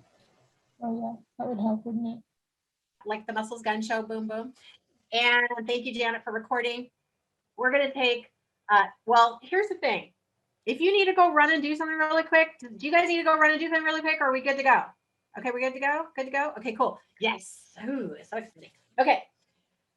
Couple other things. Oh, let me reset the room because I know some people missed the logistics. And so let me just clarify.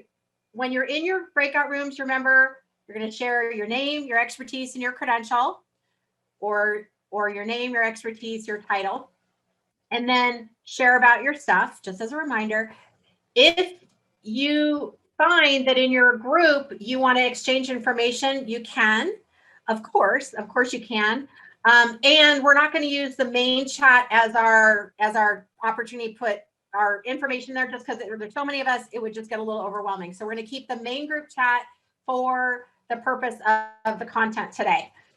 And this is an opportunity to make like great relationships. Steve, great relationships with other speakers, other professionals. Consider this your peers. And I know that we can all support each other when we come from that place.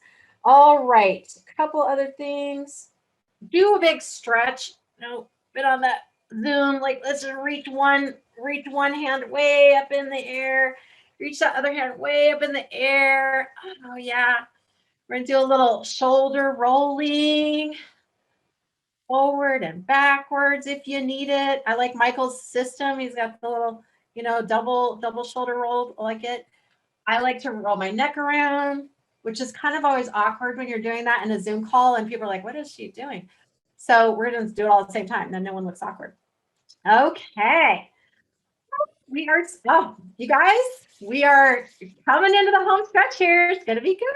It's gonna be good. Okay, let me see if there's any things I need to. Oh, good. Cara says she's a shout out to Francis and Linda. The great talk. That's awesome. Good, good, good. Okay, cool. All righty. So let's keep this show going. Let me know if this is any clearer. Made a couple more technical adjustments when you were on. Yep. Thank you. Thank you, Connie. All righty. So we did that. I'm going to highlight someone who's actually here on our call today. She was just flexing her muscles there. This is Lauren Powers. And Lauren, if you don't already know, oops, let me adjust this really quick here. There we go. If you don't already know, Lauren is a professional bodybuilder champion of the world. I mean, she's a lot of confidence. She's gotten on stages in her bikini, which, oh my gosh, I don't have that type of confidence. I have confidence in a lot of other areas, but not that one. And a few years ago, Lauren and I've known each other for a while. A few years ago, she said, she was ready to level up in how she was offering her services. And she would see a lot of other people speak from stage and sell their high ticket programs. And she's like, do that. Like, to do that too. Anyone else ever had that feeling? You're like, wait a second. If it's working for other people, it probably could be work for me. So what we did, and this is what happens when people work more closely with me, is we came up with a talk that was going to help her do just that. Like, let's figure out a way for her to narrow down the pieces that she is an expert in her own style. And when I say, well, I mean, Lauren has a style. If you don't know Lauren, I mean, she's got a very unique, very specific, awesome style. And so that's what this whole process is about. It's like, don't pretend to be someone else, just be you. But sometimes you just need a little support in how do we determine that message, and how do we determine those words, and what are we going to offer from stage, and what are we confident doing that. So I know that Lauren, thank you for being here today. She's even leveling up again. I think she's got a couple speaking engagements coming up here in the next minute. And I don't know if Lauren, you want to say a quick word? Here, I saw you up. Absolutely. Yes, Lisa, thank you. And you did help me so much, because I did see everybody doing things, and I'm like, I didn't realize there was a certain strategy and a format to follow, which is great to have. I do have my own style, and some people that do know me on here, they just know you put a microphone in my hand and I just let it go. But that comes because I am confident, but I speak from the heart and I stay transparent. And I think when you're just authentic and really can get your message out, because we are the experts in our own fields, whatever that may be. So that part, like you said, should come very easily, and talking about what your points are and all this. But I just love, that's why I'm here today as well. Somebody in the back break room were like, well, what are you doing here? That was fabulous. Like, you've already got all this stuff, but you can always learn. And so I'm a sponge for information. I'm looking forward to working with you again, because yes, I am leveling up. I've been getting awards and speaking and things like that with basically just winging it, for lack of a better word. However, I feel that it will just raise my level up as well, just to figure out some of these pieces and just keep, you're so good at systems and keeping being strategic about this, because, and then that just builds your confidence. So everybody on this call today, I think that just really learn from Lisa, take notes, because she knows what she's doing. She's helped me, tremendously, and I'm looking forward to even more, because we can never be perfect, for whatever that means, and just have fun with it. And I think that's been my success. Is I love what I do. I have a purpose, I have a passion, and it's just helping all these women and just feel great about themselves. And I think that comes through when I'm on stage. And so I'm just excited, and share that, and just put your faith first, choose you, and the world is yours. Let's rock it. Thank you, Lauren. Thanks for being here. Absolutely. Cheers. All right. It's always exciting to hear from other speakers. And I wanted to make sure when, I'm going to share this, but then we're going to go for a break, but we're not. So I'll share it anyway. Okay. So some of you know me because of OC Speakers Network. This is a group that I've had for, this is our 8th year. We used to meet in person. Now we're virtual. So OC stands for Orange County, California, but now it's everywhere, OC and beyond. And I'd love for you to join our community. We're on Meetup, and we meet on Zoom now.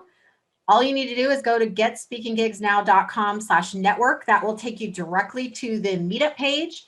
If you are already, this is a free thing to join meetup. And if you're already a member of meetup, just that'll take you right to our group and you just join the group, pretty easy. If you are new to meetup, then you would need to create an account, which takes a little bit longer. So the next break we have, you can go ahead and join on that.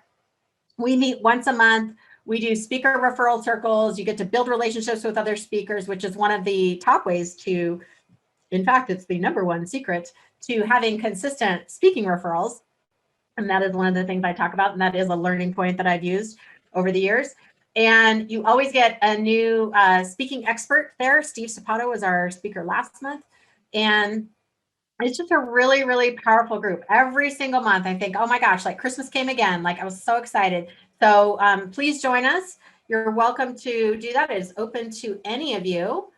Again, that's at GetSpeakingGigsNow.com/network. So you can save that in your favorites.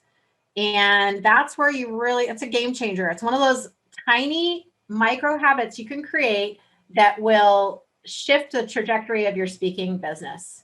It won't feel like hard work. Like you won't even notice it. And then a year will go by. You're like, oh, I've been to that meeting every month. Wow. Each time I go, I learn something that helps me improve. Oh, each time I go, I create a relationship with someone who might be able to refer me to other people. It's pretty powerful. Okay.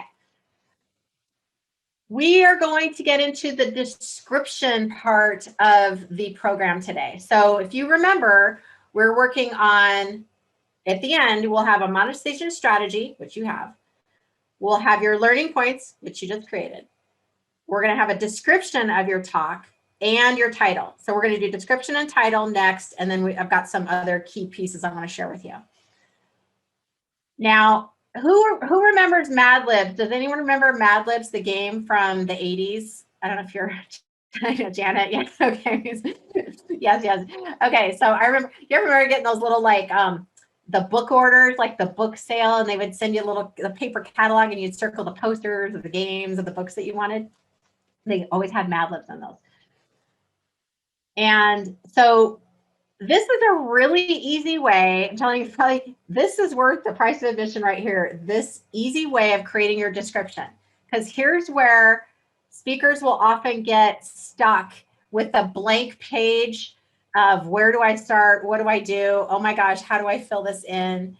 And this is just takes all that guesswork out, because the whole point is that you're not spending tons of time doing this, that you're getting this task taken care of so you can move on to do the things you really love to do, right? And when people work closely with me, they learn those strategies to get booked easier so they can spend time doing more of what they love to do. That is the whole point.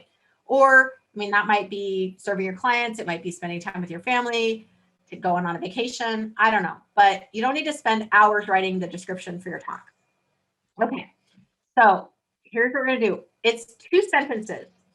Now, sometimes I add a little sentence on the top of it to give it a nice transition, but we're not going to go even that complicated today. We're going to do literally 2 sentences.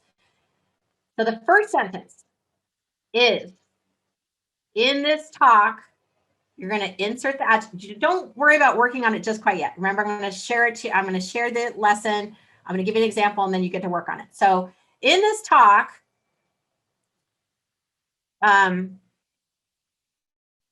sorry, I'm like, wait, that doesn't make sense. Hold on. Oh, it's not gonna let me change it. All right, whatever. It's supposed to say in this blank talk. I'm like, what's, hold on, I'm gonna fix it. Hold, please. In this, because I don't want to confuse you guys.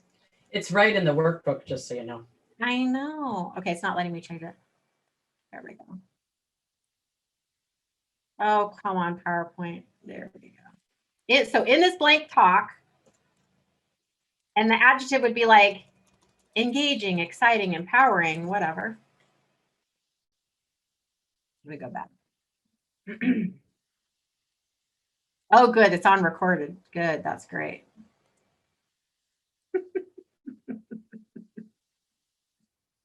Okay. Rule number 1, never take yourself too seriously. Okay.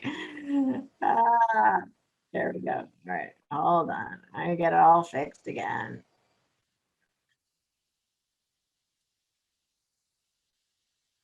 All right.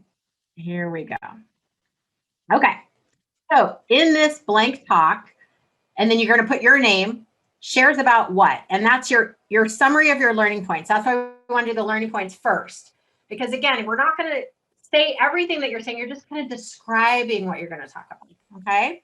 So for example, in this, and you can add 2 adjectives you want, in this powerful and engaging talk, and if that describes you, you can steal that. Leisa Reid, that's me. You put your name, don't put my name. And then here's how I would describe how I'm going to help, what the talk's about. Like, pulls back the curtain to share expert secrets on how she helps her clients get their talk ready to rock. Okay. So in this one, I happen to repeat the name of the title of the talk. That's okay. You might find that you do that. You might not be there yet. Again, we haven't exactly finalized our title, but we're just giving them a very, it's like the chapter heading, the book title of what your talk is about. Okay, so I'm going to give you a moment to write that down. I've had more technical challenges today than ever in this whole entire past year, but that's okay. Just embracing it. So go ahead and write out your sentence description. And I'm going to put it again for you here on our second sentence. So I'll give you like 20 more seconds.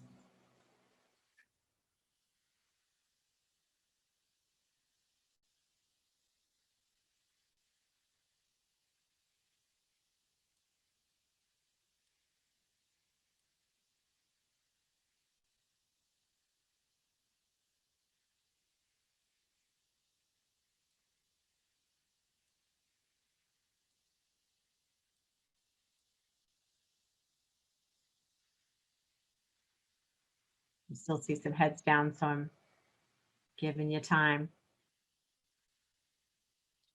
Mike Gelman, career coach to the stars here. Oh, Melissa Blair's got one too.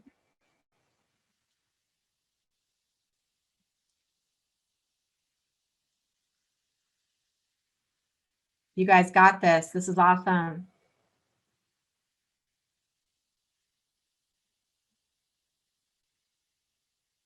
Powerful Nancy.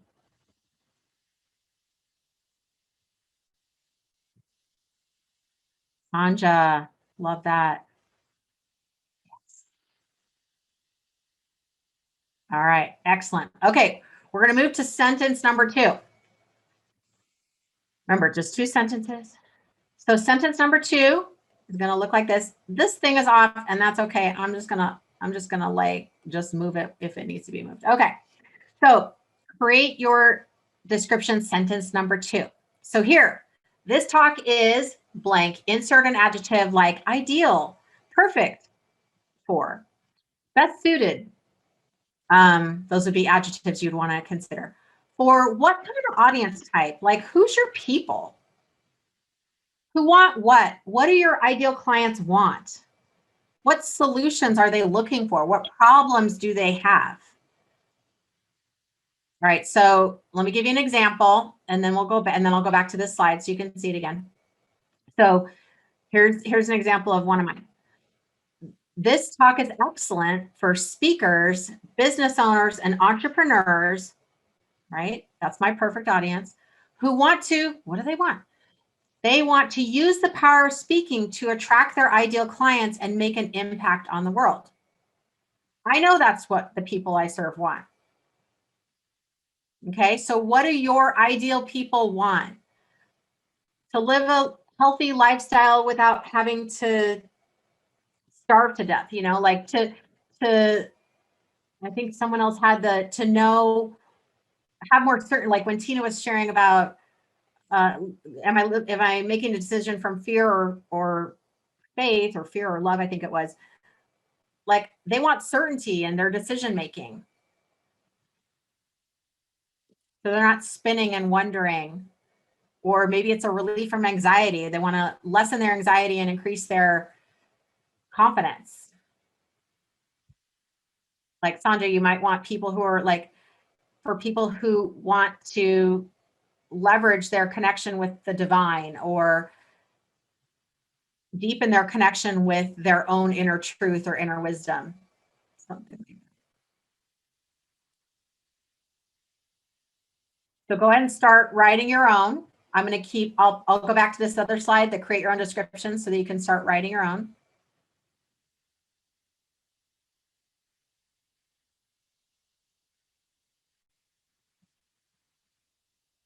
Successfully pursue their passions regardless of the dream killers in the way. So Laura's talk might be more industry agnostic. Maybe it's like, it doesn't have to be an entrepreneur, an employee, a mom, a woman, or it could be anybody, right? Like, so her talk might be, and I don't know who she serves necessarily, but her talk might be for humans, right? Michael's, this talk is ideal for business owners who want to get more customers from their website. Yes. Helen asked if we can get copies of the chats. You can save the chat by simply going to the 3 buttons on the bottom and saving it, or you can literally just highlight it all and copy it and paste it. Okay, I'm going and reading the chats. This is good. You guys got this. Steve's like, what's yours? Easy. I will show sentence number 1 again for Esther. Olympia says, this talk is ideal for stuck entrepreneurs and business owners who want to easily and quickly grow their income, fun, and freedom. Perfect. Katie, this talk is excellent for tech experts, engineers, and medical professionals who want to share their facts with fun. Love it. Or maybe even go with ease or less anxiety, right? Okay, so let me show sentence number 1 really quick. There we go. Sentence number 1. Katie, do you want to share your, do you want to come on stage here for a second? I'd be glad to. What did you want me to talk about? I'm ready. You're ready. Now, Katie just completed the academy with me, and I know that you had a lot of things you were working on. I love Katie's a person who, like, she just comes prepared. She's like, here's what I want to do. Here's what I work on. Let's go. And she always shut up like that. So Katie, share a little bit about your success so far, what you've been working on. Oh my gosh. I started in January, and the first thing that Leisa did was pull me out of cul-de-sac after cul-de-sac. You just keep driving down there and going, oh, I got to go this way. And it's like, there's no way out. Yeah, if I hadn't taken the academy, I think I'd still be back there in about the middle of January. You got me to just say, don't spend so much time with social media. I went ahead and did a whole workshop, and I've got another one scheduled. I've got this unlimited supply of groups I can reach out to and say, hey, you want to hear the humor formula talk at your chapter meeting? And just like the templates you're sharing today, I've got all these templates, like, hi, I'm Katie. You've never met me before, but this is what I'd like to do for you. There's so many things I would have gone round and round in circles trying to invent on my own. And voila, it's just there. Just fill in some blanks, change a couple words so it sounds like you, and you're ready to go. Love it. It was invaluable, Leisa. Fabulous. Thank you. Well, you made it super easy. And I'm even tooting Katie's horn a little bit more, because she came from a place where she had a workshop in mind, but hadn't, monetized it significantly yet. And she jumped, like, I don't know if it was 10 times more, but at least it was a very significant percentage in what you were charging and what you were willing to ask for, and what you bringing on one-on-one clients, and pretty cool stuff, and having a clear call to action, or that action invitation at the end. So you did a really great job, and I just want to commend you for that. Just totally. Thank you. Very good. Oh, thank you for sharing that. Okay, we're going to put these 2 sentences together now. In case you haven't already done so, this is what we're going to do. We're going to literally combine sentence number 1 and sentence number 2. So it's going to look like this.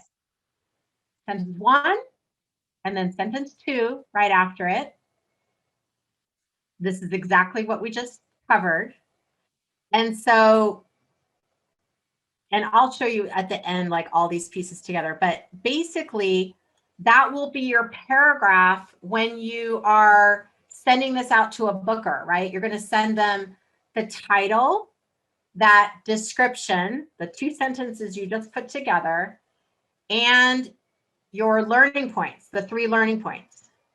That's what you would put on your speaker sheet, your website. I mean, this is depending on how many talks you have. If you just have 1 talk, you can put all this information on your speaker sheet. And it, more than anything though, I'm copying and pasting this information to people who are booking me. They say, oh, as soon as they book me, they're like, can you send over your talk title, your description, your learning points? Done, right? Can you send over the information for your talk? Done. So when you don't have this, you're basically like, you're just not prepared. You're not setting yourself up for success. So we want to just have this done, dialed in, and you can use this formula again and again. If you change your talk, you just change the wording in here. And some of it may not need to change significantly, like your name is probably going to stay the same. Maybe the adjectives you use will stay the same. Your audience is probably going to be pretty much the same. And the pain points that they have will probably be pretty much the same. What would change would be like the summary of your learning points, possibly. Okay, so it's pretty easy plug and play. I cannot emphasize how much I really would have loved to have this when I first started, okay, because I didn't have it. This is a formula that I created for me to make my life easier, which is what I do with everything I do. It's all about how can I do less of this work so that I can do more of what I love. Okay, so I'm going to, and so we're going to skip this for a second because we're going to go into the title next. I want to keep us on track here. I will share, I don't think Leslie's on our call today, but Leslie, this is where it gets super powerful. When you start putting these pieces in place, all of a sudden things start happening that you can't explain. I call it the halo effect. Well, I don't call it the halo effect. It's called the halo effect. But just even by being here today, you are creating a halo effect around you. You are creating momentum. You are putting things in action. You're saying to God, to the universe, to however you describe that divine being or experience or energy, you're saying, I'm ready. Like, I got this. And I'm open to opportunities coming to me, right? That's very powerful. So Leslie, when she came to me, she's up in Oregon and she already was a great speaker. Again, so it's not always just brand new speakers. Sometimes it's people who've been doing this for a while, but she had a complete change in what she was speaking about, complete change. And she went from speaking about software, bookkeeping software, to grief. Okay. That's a 180. That's a completely different animal.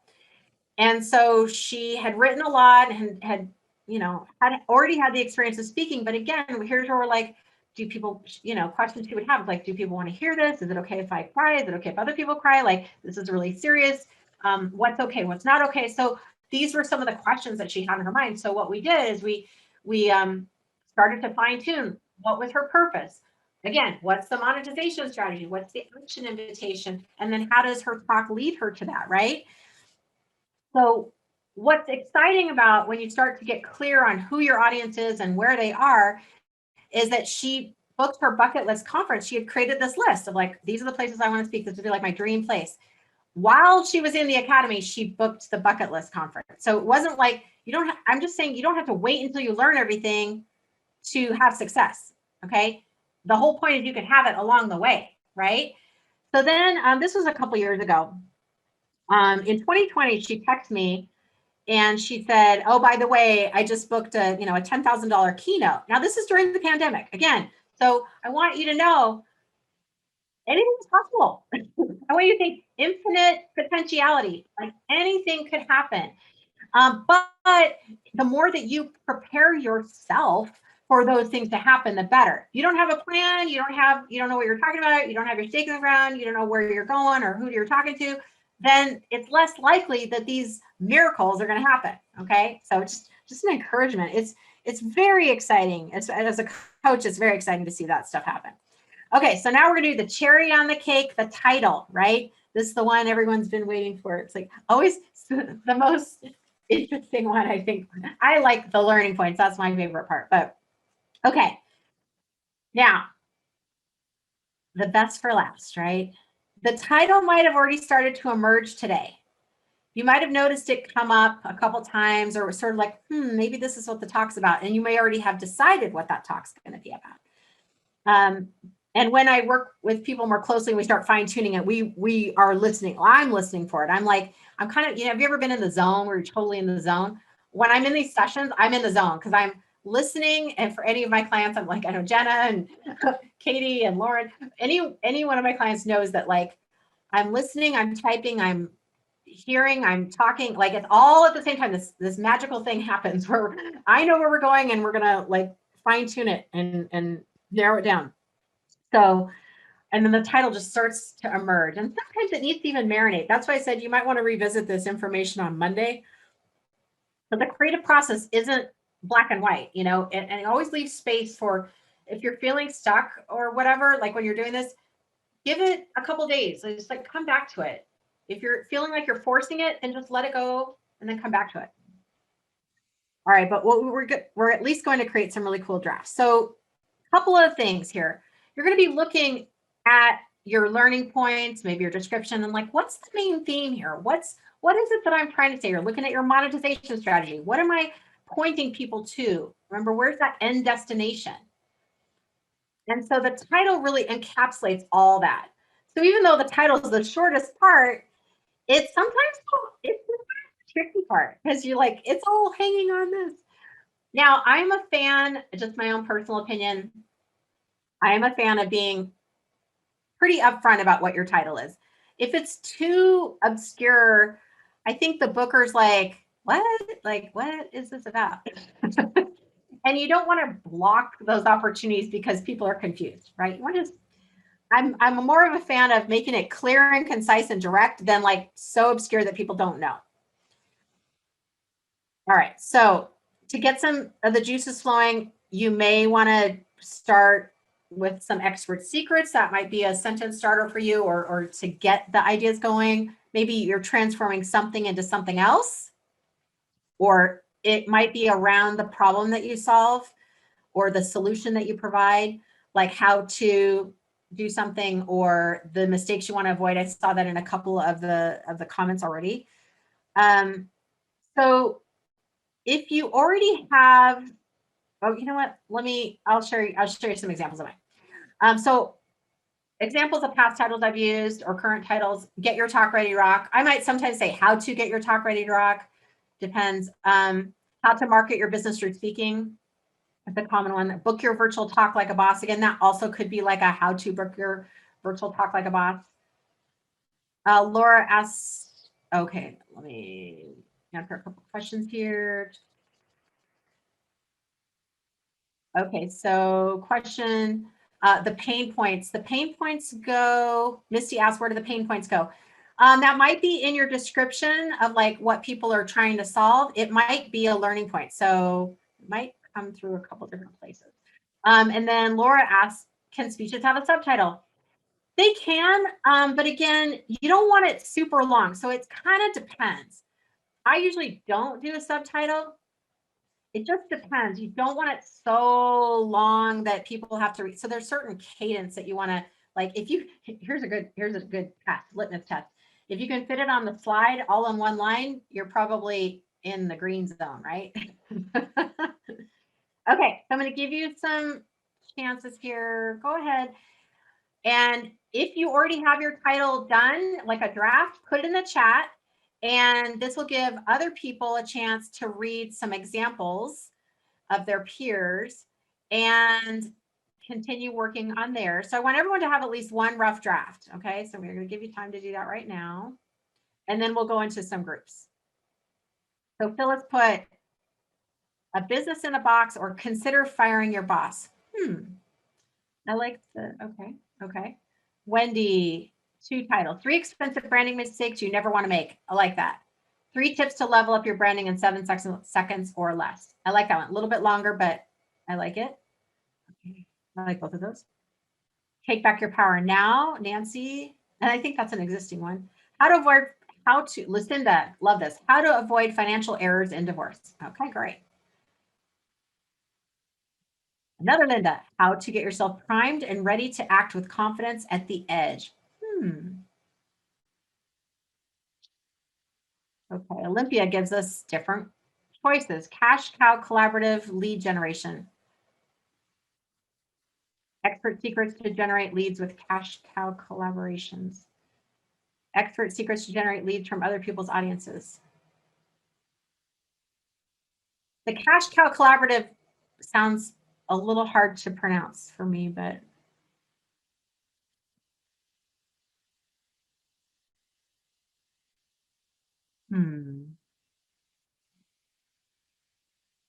it depends on how attached you are to the word cash cow. Expert secrets to generate leads with abundant collaborations. I had a word and it disappeared. I'll come back to that one. Okay. Jason, changing the world one investor at a time, how to align your financial goals with your ethics. Okay, so that's an example of there's an appropriate subtitle that might work. How to harness the reality outside your perception.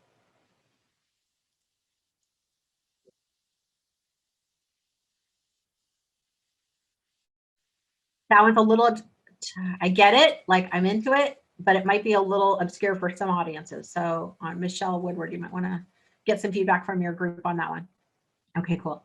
It's sometimes hard for me to give, because I don't have all your learning points. I don't know you really well. So I'm like, Okay, Connie, 4 keys to work with clarity and confidence. Okay.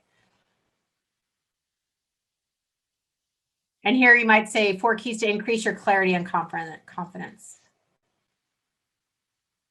Katie, the humor formula, boom, 3 words, done, mic drop. Michelle Woodward, expert secrets to harness subtle energy. Ooh, I like that. I like that one better.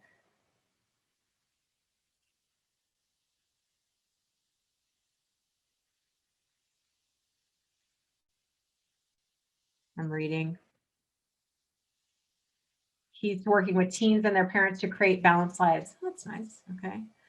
Financial freedom for women in 5 steps. I like that. Oh, so Neosha's got like the asterisks. That's cool. How to really get things done in your business. Okay. I like that. Sparkle now. How to dust off your life. Wow, Michelle, you've got a lot of topics. Cool. Oh, I like this one, Nancy. I like this one better than the other one. 4 easy steps to loving who you are. I like that. Okay.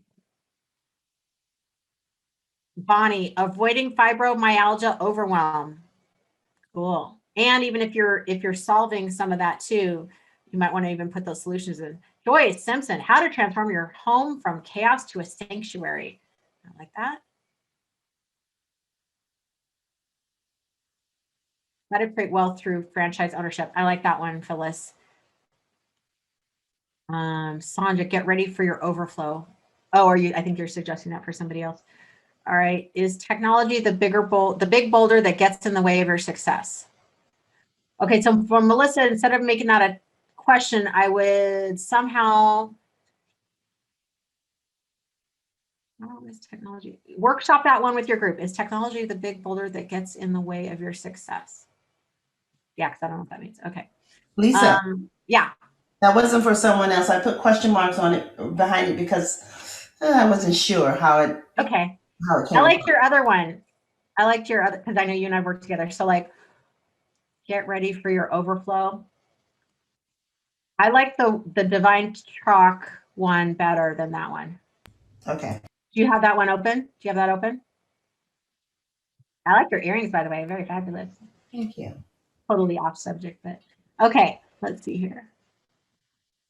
Nicole, what is the gentle art of Swedish death cleaning? Yeah, I have no idea. Wow. That's a very specific thing. Yeah. So in that one, since no one probably know, a lot of people don't really know what that is. I would maybe,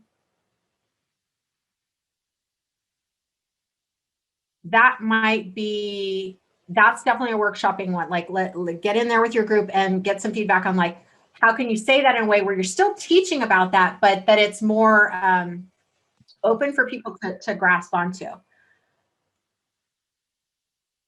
Okay, finding your zone to provide the best dementia care. Yep, I like that one. Keep that one, Gail. Power up your Facebook page. Cool. Brand to scale method. There we go. Stop the noise. Okay, you guys are, okay, this is awesome. Lot of really good stuff here. Okay, great. You guys are good. You guys are good. Oh, Nicole, now they are like, oh, unbury your passions one garbage bag at a time. That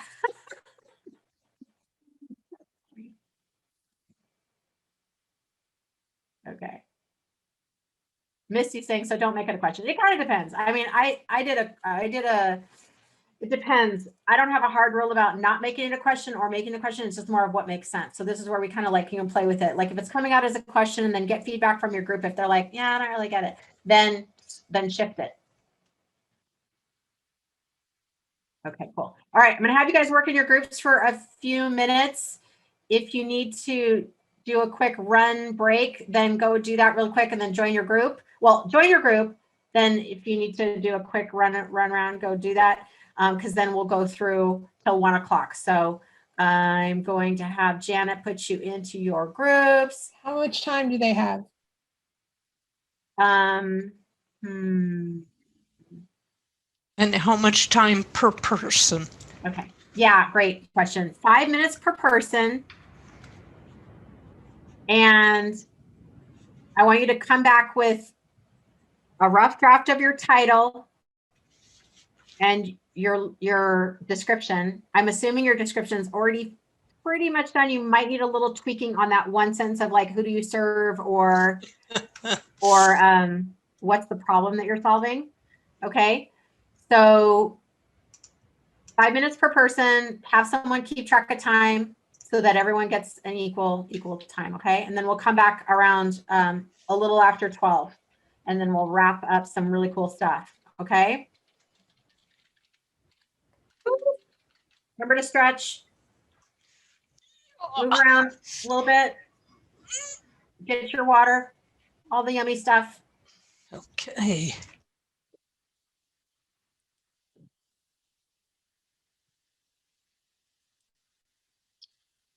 And go ahead and join your group when you get the invite.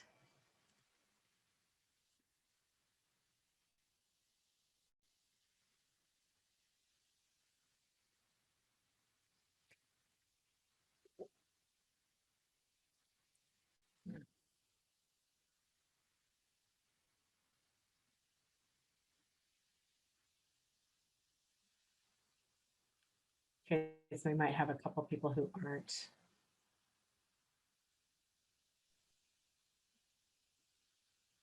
Who just came back? Connie, but then she left. So the 4 here might not be active right now. Yeah. Which means hopefully everyone at least has 2 people in their group. Yeah, everybody has at least 2 people in their group. Okay. Then I will let them be.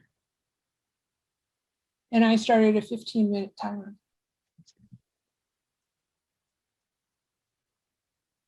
Oh, can you stop the recording? Or pause it? That Nancy, go for it. What was your title? Stop letting your past create your future. I saw that in the chat. I love that. Yes. Yes, yes, yes, yes, yes. Cool. How exciting. All right. And Thanks, Sonja, for the jazz hands. I appreciate that. yeah, feeling that love. I love it. That's so beautiful. And it's really like it's, and I know Nancy, I've known Nancy for a long time. So it feels right for your audience. It's like, yeah, I bet people who work with you could really relate to that. And I'm also imagining that it also really ties in. And here's that thread that I want you to be thinking about, that monetization strategy that you came up with in the beginning. Is this threading all the way through? Is this message leading them down the primrose path, right? To serve them so that your business is served, the audience member served, and you get to do what you love, helping people with the expertise that you have, right? And really making an impact. That's key. Very cool. Anyone else have a title they're super jazzed about? Joyce Simpson, come on down. What you got? Exchanging clutter for clarity. Ooh, okay. Yes, because I know you do more than just like helping people clear out clutter. It's a holistic, you know, all the pieces of clutter and how it shows up in your life. That's beautiful. Good. Yes, Misty, I love it. Nancy was saying how much you helped her too, so that was super cool. That's the other thing with collaboration. Again, why I encourage you to join the OC Speakers Network, because you get to collaborate with your peeps. And speakers, we're a unique group of folks, right? Not everybody who does what you do wants to speak, okay? And that is so we're a unique bunch. We got to stick together and help each other. Now, Mobile Mary says, now I liked yours though. I was reading the chat and I liked yours. You had it. You had it short. Mary, go back and look at your chats because you had it. You had it. Mary, go back and look at the chat because there was a couple that you had that were really, really good. That were short. Yes. Own your list, grow your profits. That was one. And there was another one. So it might even be merging the two. I can't remember the other one off the top of my head, but I like that. Own your list, grow your profits. Yes. Okay. Yeah, I like that one. Good, Laura. Turn your dream killers into dream builders. Yep. Learn the magic of franchise ownership. Good. And Phyllis, you know, you want to be careful. I like the one you said about the women in franchise ownership. You also want to make sure it doesn't feel like a sales pitch. You know what I mean? Because, like, of course, if you so you just have to be a little. There's a little line that might get drawn there. All right. Jenna. Oh yeah. Wait. Hold on. Let me go back down. You guys are putting so many great ones in here. Where to go? Jenna, transform conflict, lessons from the canvas. Can you share a little bit about that? And just, I wanted to at least give you a chance to share your voice. Jenna, are you in a position to be on? Yeah, there we go. I'm here. It's so funny. I've been feeling very stuck. So you know me. So I'm an artist and am working on getting I have a performance I've created so I'm kind of an oddball in this group. Mine is like, I'm all like talking about metaphors and poetic language. So trying to get it down to what it is. So the performance is a story of going through depression and anxiety into healing, and really getting from stuck to unstuck and getting moving again, and to create change in life, in myself, and in the world around me. So I think transform conflict, lessons from the canvas seems like a good title. Yes. Yeah. And Jenna has a really cool piece. Jenna and I have known each other, a lot of you for a lot of years. Jenna and I have known each other for a lot of years. And you came with a vision, a really big vision, right? That you've had in your mind for a while, that's grown over the years. And then you got to be like, okay, I'm ready to share this, right? So yeah, Jenna's journey is a little bit different than the typical like entrepreneurial journey, right? Because you are bringing healing through art and creating a movement. So your talk or what you're trying to do doesn't always have to fit into this perfect box. It's like, what are you trying to put out into the universe and how can I help you do that? Right? Yeah. And Lisa's been amazing. Just as a little aside, Lisa's been amazing to be a sounding board and kind of creating this space in our weekly mastermind groups to stay accountable and to keep processing all these complex ideas inside the head and kind of keep filtering it down and getting it into a form that is understandable to other people. So having that sounding board of the group, and just that weekly accountability to keep moving forward, because it's easy to kind of, at least for some of us, to get stuck in our own fear, in our own heads, to overthink the process. And Lisa kind of helps just keep breaking it down, keep simplifying it down to here's what, like there's the big idea, but let's simplify it down, what's possible now, keep taking steps forward. So it's been really, really helpful to be part of this group with Lisa and keep going to her training. So thank you. Oh, just so full. Thank you. Thank you. It's a pleasure seeing you on this journey and all the people that you're going to support and help too. That's super exciting. Okay. I know we've got a couple more things to cover. So let's see. I'm just checking the chat. Oh, you guys have so many great ideas. This is awesome. Just want you to honor all this work that you've done. This is incredible. And the ability to support each other through this too. Amazing. I know, Mary, you had something that you had a big idea that you got so many good ideas. Mary, let me tell you, you're a great writer. You've got a lot of ideas. A lot of you have that too. Okay, beautiful. And then I was trying to find the one that Mary put because she was something about a guide. And I'm like, ooh, that sounds good. I like that. Yes, like your guide to something, something.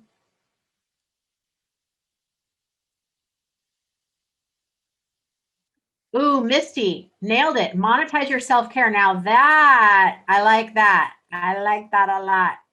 Simple. And people are like, wait, what? How do I do that? Right? Yes. Yes.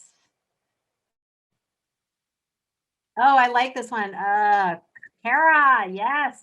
And you are a freaking expert in that. What your mother never told you about getting back to business after raising your kids. All right, cool. I like the metaphor, Susan. Get your travel career off the tarmac. That's funny. It sounds like Misty and Nancy had a really awesome collaboration. And that's the key too, is finding those people that you really collaborate with, it like help the juices flowing and can be there to support you. And that's what we do with the OC Speakers Network. That's what we do in any of my groups. It's creating that space where you can be like, I don't have to be, when you're on stage, yeah, you've got to have it all, kind of figured out. But behind the scenes, there's a whole bunch of work that goes on behind the scenes. And it's a vulnerable thing. Being a speaker, it's vulnerable. So the more support that you can have to strengthen yourself when you're up there, the better. All right, we're gonna bring it on back. Bring it on back. All right, so we're gonna put it all together. This is all in your workbook. You have access to that. You don't need to look at it right now. But what I want to show you is how this will all look. All the work that you've done is gonna just come on down to this little piece that looks something like this. It's going to be, and this does not have to be fancy designed, okay?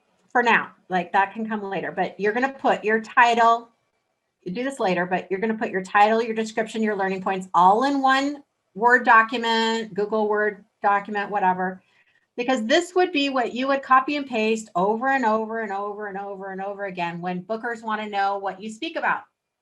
Okay, you can put it on your website. Again, this is where you're putting your hard work to use. I would give it a couple days, like let it, again, I'm a huge fan of marination, right? Like let it marinate, look at it again on Monday. You'll probably make a couple tweaks. You're like, ooh, I'm going to take that word and I can shorten it by putting this one. So just give it that space to perfect a little bit. And a huge round of applause to you because you now have a product on the shelf. This is a part of your business that you can now utilize to attract clients, right? Go from speaking one-to-one to one-to-many. You can use this in lots of different ways. So I want to share with you a couple other ways that really about the speaking process, okay? Because this is one part of it. And this is the main focus that we've done for the bootcamp, but there are other pieces that you're going to want to get in place. And really, on the getting your talk ready to rock part, it's all about making decisions, making them quickly, right? But strategically and with the right support, with the right expertise, getting feedback, being open to that. And the more you can give space for that behind the scenes, then your better chances of success when you go in front of that live audience. Because you've already gotten some feedback, right? So from some people, other speakers who can give you some sound feedback, right? And this is just a micro step. This is like the first micro step in being a speaker and having the talk, right? You can have the best talk in the whole wide world. If no one hears it, it's not going to do a whole heck of a lot of good. So you do have to then take the next steps. And that's about okay, so who should I speak to? Where are they hanging out? How do I give my offer? How do I get more speaking gigs? Like all that stuff. So I'm going to give you some insight on that now because you have this talk. And I want you to also notice, where do you still need guidance? This is, like I said, something I take pretty seriously, and I will literally go through it with a fine-tooth comb with you for anyone who's in my academy, because that's the key. We want it. It's not so much that your talk has to be perfect. It's that my goal is that you feel confident in what you're doing, and you increase your confidence and your certainty. And you get evidence that you are doing a great job because you'll get the feedback from people. You'll get clients from those talks and things like that. So that's what we're really going for, right?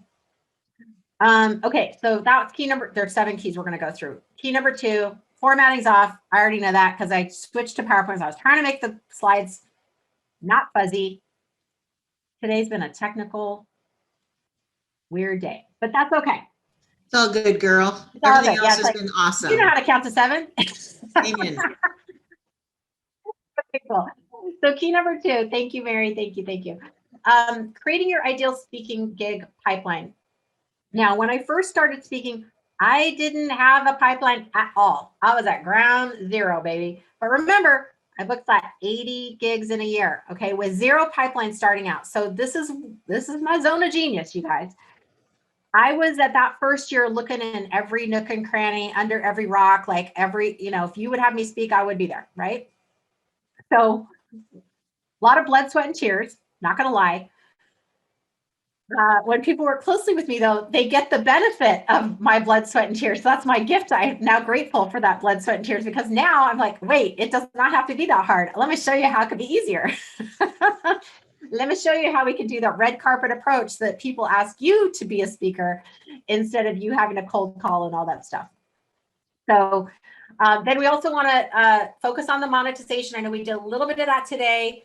And even in some of the questions, I could tell there's still some, of course, there's still pieces, because I know you're asking yourself, like, yeah, but what about me? Like, how does that affect my business?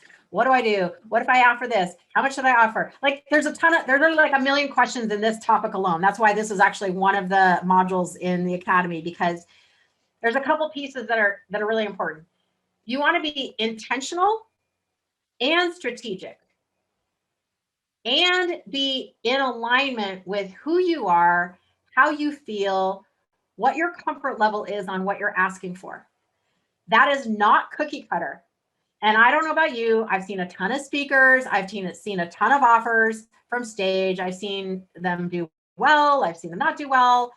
There is some keys that I would teach you about that are going to be really helpful for you. And there's also, how do we make it customized to you so you can stair step your way up? Okay. And then how do you know, like, how much should your offer be for how many minutes is the talk, and all those kind of things, and not to confuse your audience. So there's definitely a lot of pieces to this. I definitely know when people work more closely with me, we really fine tune that part. I want you to have more than one option so that you can grab bag it. Like that way, if you have an opportunity that's got your perfect audience, but they say, well, you can't give an offer, you still have something to pull from. You're not going, oh, I'll come up with something the night before, like, or I'll just figure it out and wing it. No, we're not going to do that. You want to have a plan ahead of time. This is all about lowering your anxiety, increasing your confidence. So these are things that you want to have that. Like, I know how many of you would want to have that customized monetization menu, like, boom, it's in your pocket, it's done, right? I know I would have loved to have that. Okay. Key number 4, systems to getting asked back. Well, here's the thing. You want to get that email that says, like, we want you as a speaker. Would you be willing to speak for us? Are you able to, can you speak for our, I get emails like that all the time, right? One of the ways that you're going to do that is literally creating systems to help your referability, because this is what I refer to as like the unsexy side of speaking, okay? Because no one's talking about this boring stuff, right? The bottom line is, though, if you don't show up prepared and in alignment with that group, you're not going to get asked back, okay? Now, I know we all like to think we're reliable and organized, but I know that is not true, because we are entrepreneurs and sometimes we forget stuff. We're doing a million things at once. And as much as we love speaking, we might forget to go on the calendar, or maybe we forget to write details down or whatever. Like a million things to Sunday could go wrong that could literally rob you of that opportunity.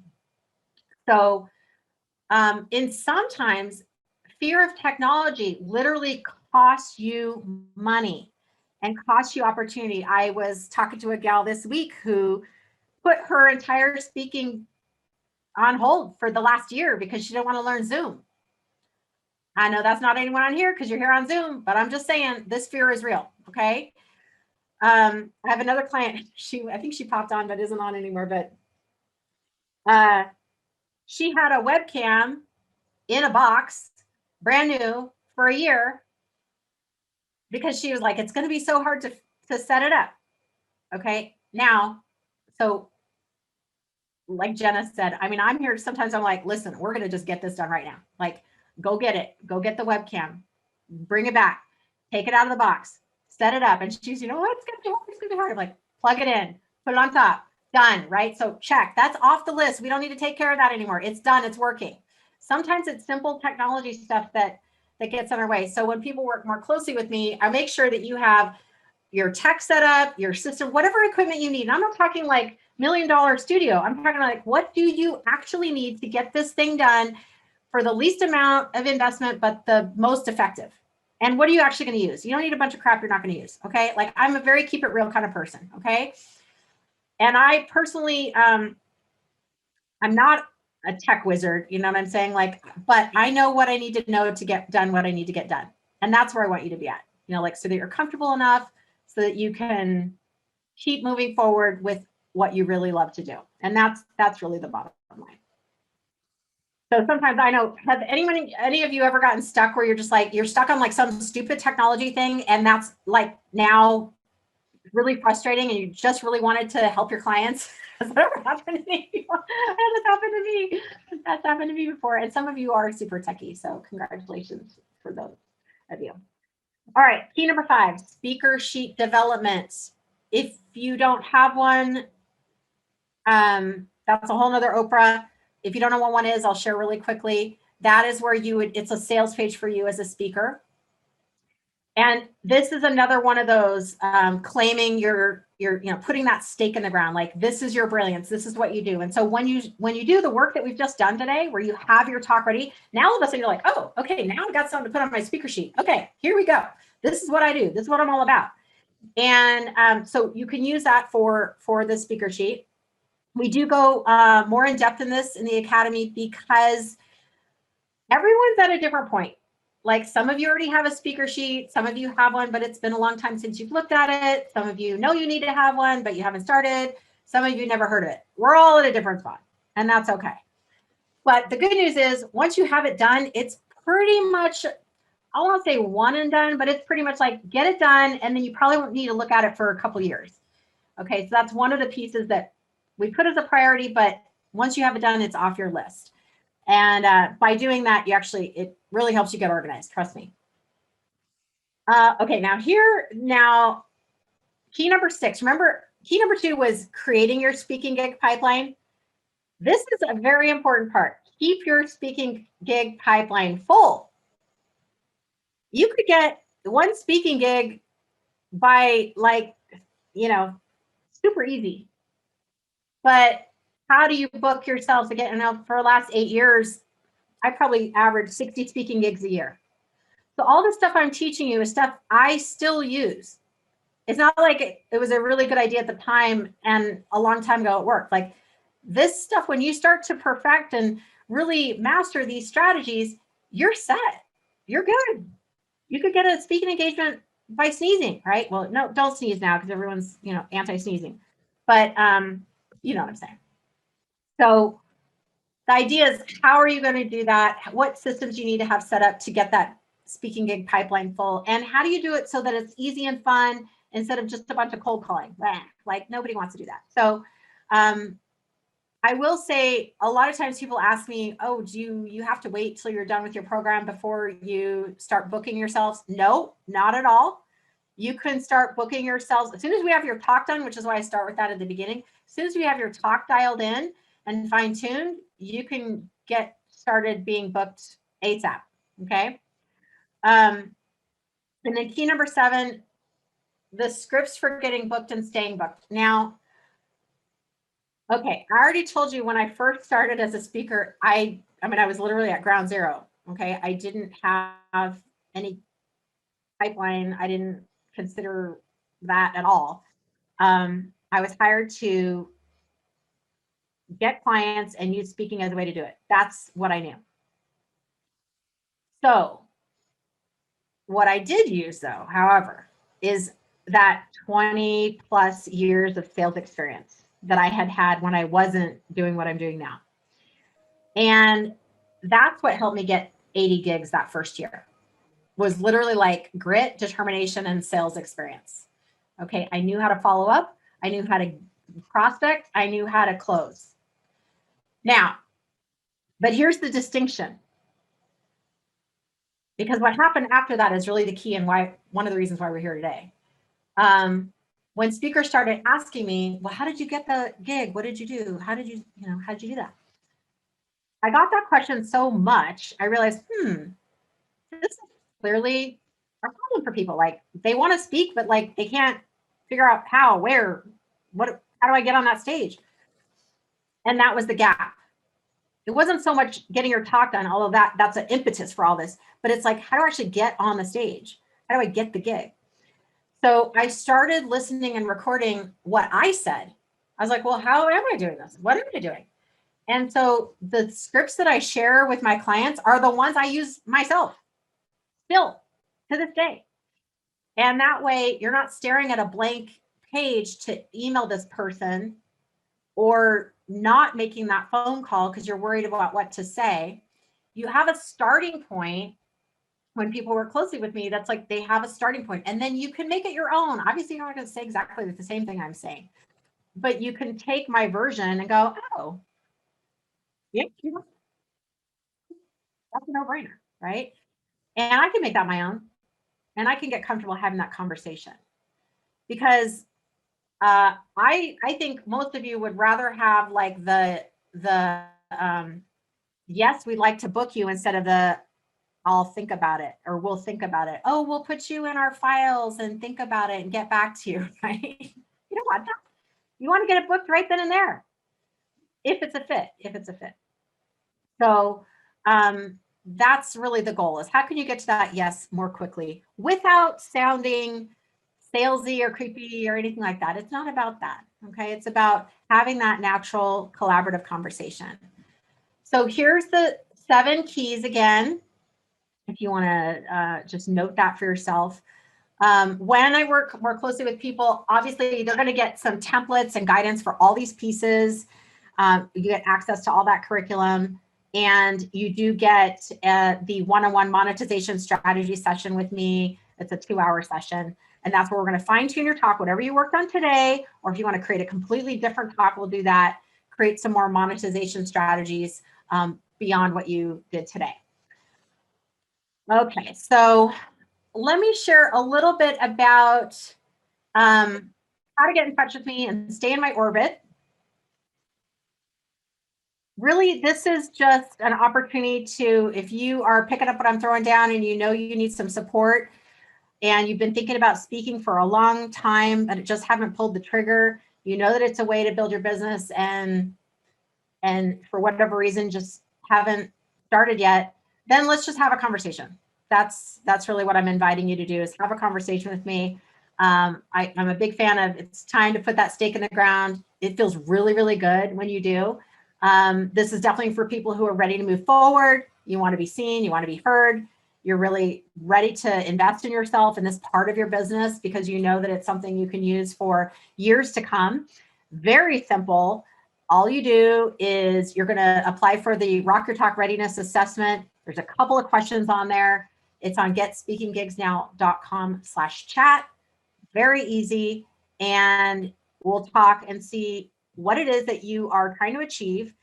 Does speaking seem like it would make sense for you to attract clients? Like, does what you do and your expertise actually seem like a good idea? Like, yeah, that would be something people would want to hear about. I'll be totally honest with you about that. And if it makes sense for us to work together, we'll talk about that too. I will say it's not a small investment. We do have payment plans though. Money is definitely the easy part. Once we figure that out, we'll just get you started. And even if you have a fear about money, I'm happy to talk about that too. Like I said, we've got options. At the very least, you're going to know if you have an expertise that's worthy of like going out there to speak about, and can you make an impact? And that's what we'll have that conversation about. And let me see, what do you get in the Academy? You get me for 3 months. I'm not going to go into whole details, but you get basically step-by-step curriculum. You get me for 3 months. what I call a sustainable speaking system, or you're building your speaking machine so that you can use this for years to come and just recycle, repurpose, reuse. It's something that you can use for as long as you'd like to, as long as you're in your career, or even if you change careers, you can still use speaking. Even if you change locations, you can still use this for years to come, for the rest of your career. All right, let's see here. A couple other things. I will say that in the Academy, it's similar to what we did today. This is a learn it, do it type of model. Because like Jenna said, you want to be progressing, or like Katie, it's like you want to be moving forward, continuing to move forward and getting these tasks done, cutting out any of the blocks that you have or resistance that you have to moving forward. We're just going to solve those problems right then and there, and start booking gigs while you're in the program. Yeah, we want to have that happen. So if that gives you a little goosebumps, like, oh, that's exciting. Like, that's super cool. Like, yes, it can all happen sooner than you think. I will say the Academy is limited to 8 people. So I did go ahead and open up some calls so that you can do the Rock Your Talk Readiness Assessment for the next 3 weeks, because it starts mid-May.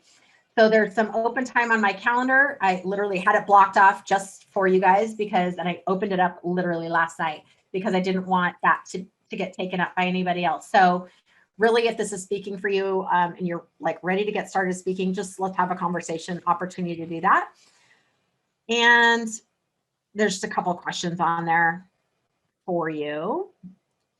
Again, after we talk, you're going to know that key area that's keeping you stuck in getting out there and your speaking progress, and how it's holding you back from making that bigger impact. I know from as a speaker to a speaker, I get it. Like, sometimes we have these little quiet little gremlins in our minds that are saying, oh, maybe not yet, or it's not okay, or the little self-doubt that comes through. We can talk through that.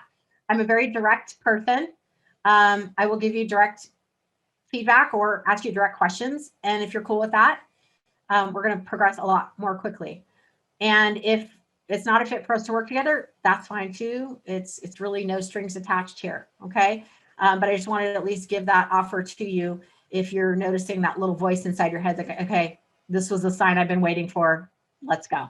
Let's do this. I know for a fact it's what we're mid-April. We're in the second quarter. And a lot of times at the beginning of the year, everyone's like, oh, I'm going to do this. I'm going to do those amazing things in January. 2021 is going to be different. 2020 is going to be different. 2019 is going to be different. Whatever. 2022 is going to be different. Well, it is if you're different. Okay, it is if you do something different. So if speaking is something that you want to do more of, then go for it. All right, so I will. Oh, perfect. Great. Wonderful. Just noticing. Thank you, Janet, for putting that in. Love it. Okay, cool. All right, Roseanne, I love that. I would love to chat with you too. So go ahead and just fill that out.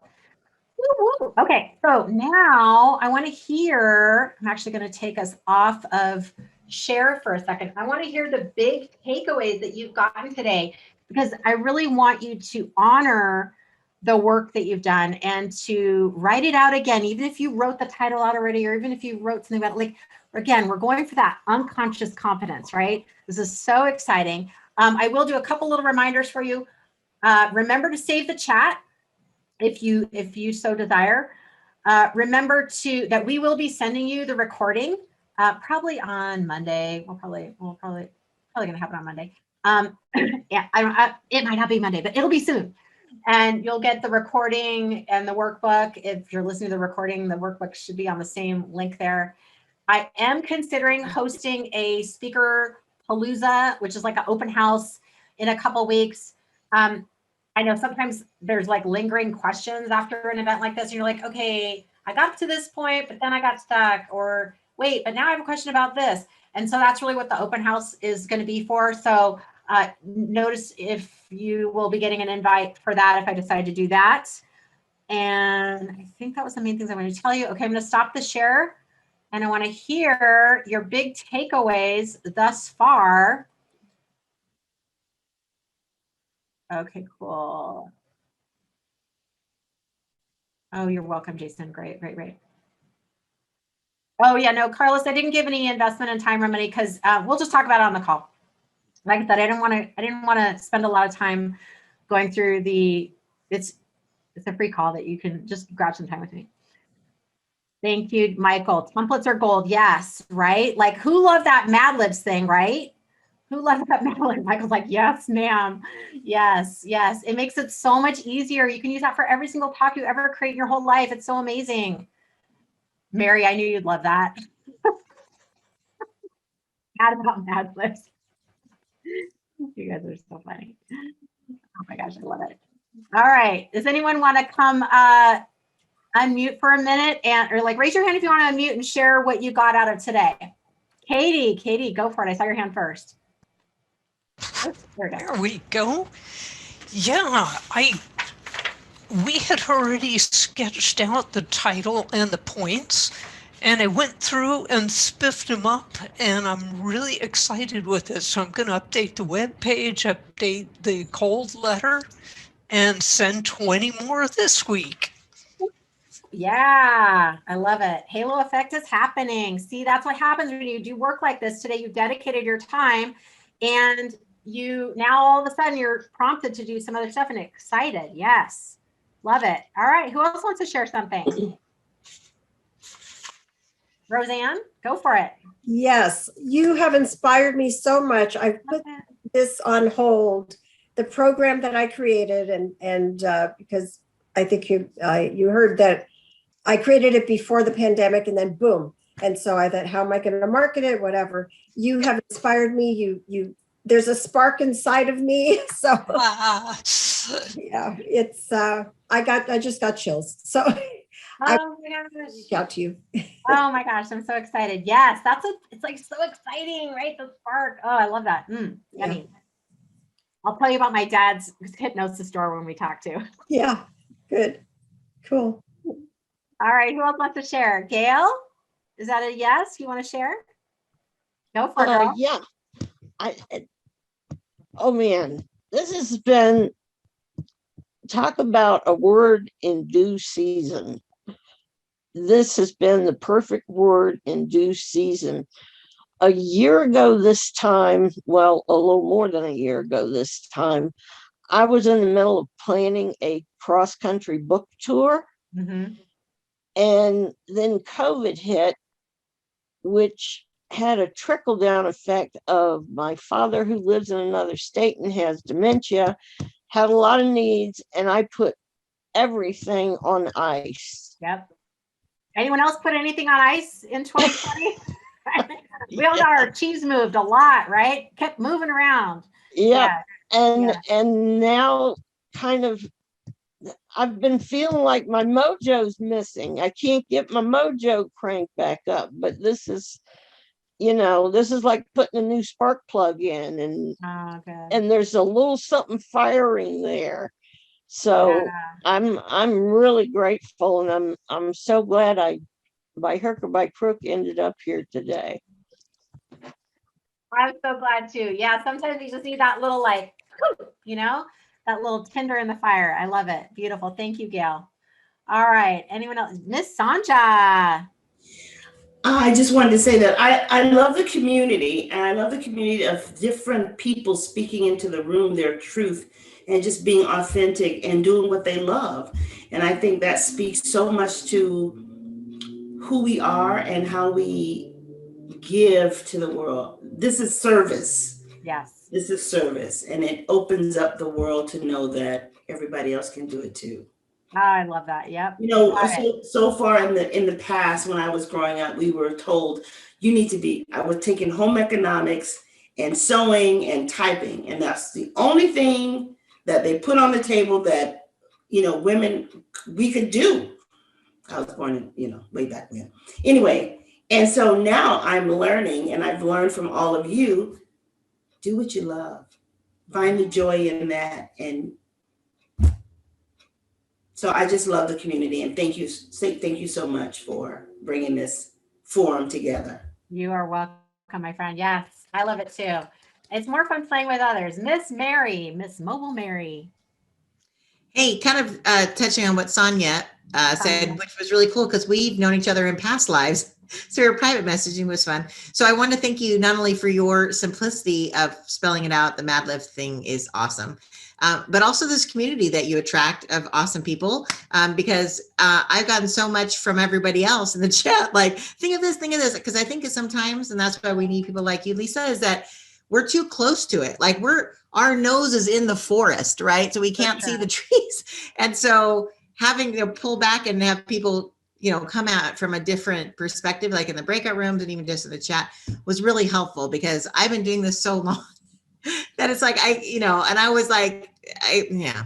So anyway, so thank you for that. And thank you Oh my God. your little 2 cents about my mobile thing, because I just don't want to overwhelm people anymore. It's just, I want to make it so simple and so easy. And I feel like I've been screaming into the wind, and now it's like people are paying attention, but it's like, I just want to make it so flippin' simple that they go, oh my God, yeah, like that makes total sense. So that's what I'm working on. So thank you everybody for your help. And Leisa, for making this happen. Amen. You're welcome. You're welcome. So exciting, right? Yeah. And that, Mary, you touched on a really big part. Like, we're often just doing this by ourselves alone. And that makes it hard to see your stuff because you're such an expert. And there's that joke or story, I guess, about like the 2 fish swimming in the water. And then the older fish swims by and is like, hey kids, how's the water? And they're like, what water? Right? That's us. We're in our own water. We're in our own air. We don't see it. We don't see the value necessarily of like how amazing our knowledge is. And that's the goal. So having a community like this, or just, that's why I people say, well, do you work one-on-one? I go, I prefer the community because of stuff like this, because I know there's so much value in it. And I'm not the only one who's got great ideas, right? Like, I have so many great ideas. But I'm just joking. But, other people have really powerful perspectives that when we open up, all of a sudden that's available to us. Okay. Did anyone else want to share their big takeaway? Nicole. I really appreciated helping to refine my millions of ideas, because as entrepreneurs and speakers and business people and fun folks, we want to go into a million directions sometimes. And this helped narrow the talk, because, you don't want to be, most people don't want to go to listen to a speaker for, however long, much more than whatever, 45 minutes, an hour, unless you're doing workshops, obviously. But yeah, it was great to kind of revisit talks that I've already given and realize how they can become either refined or clarified, or just, start something fresh. So that was great to revisit. Thank you. I don't think you're the only one on this call who's got a million ideas, right? Who else has a million ideas, right? You're like, oh, and then I can write a book about this, and then, oh, I need to have a talk about that. And it's like, okay.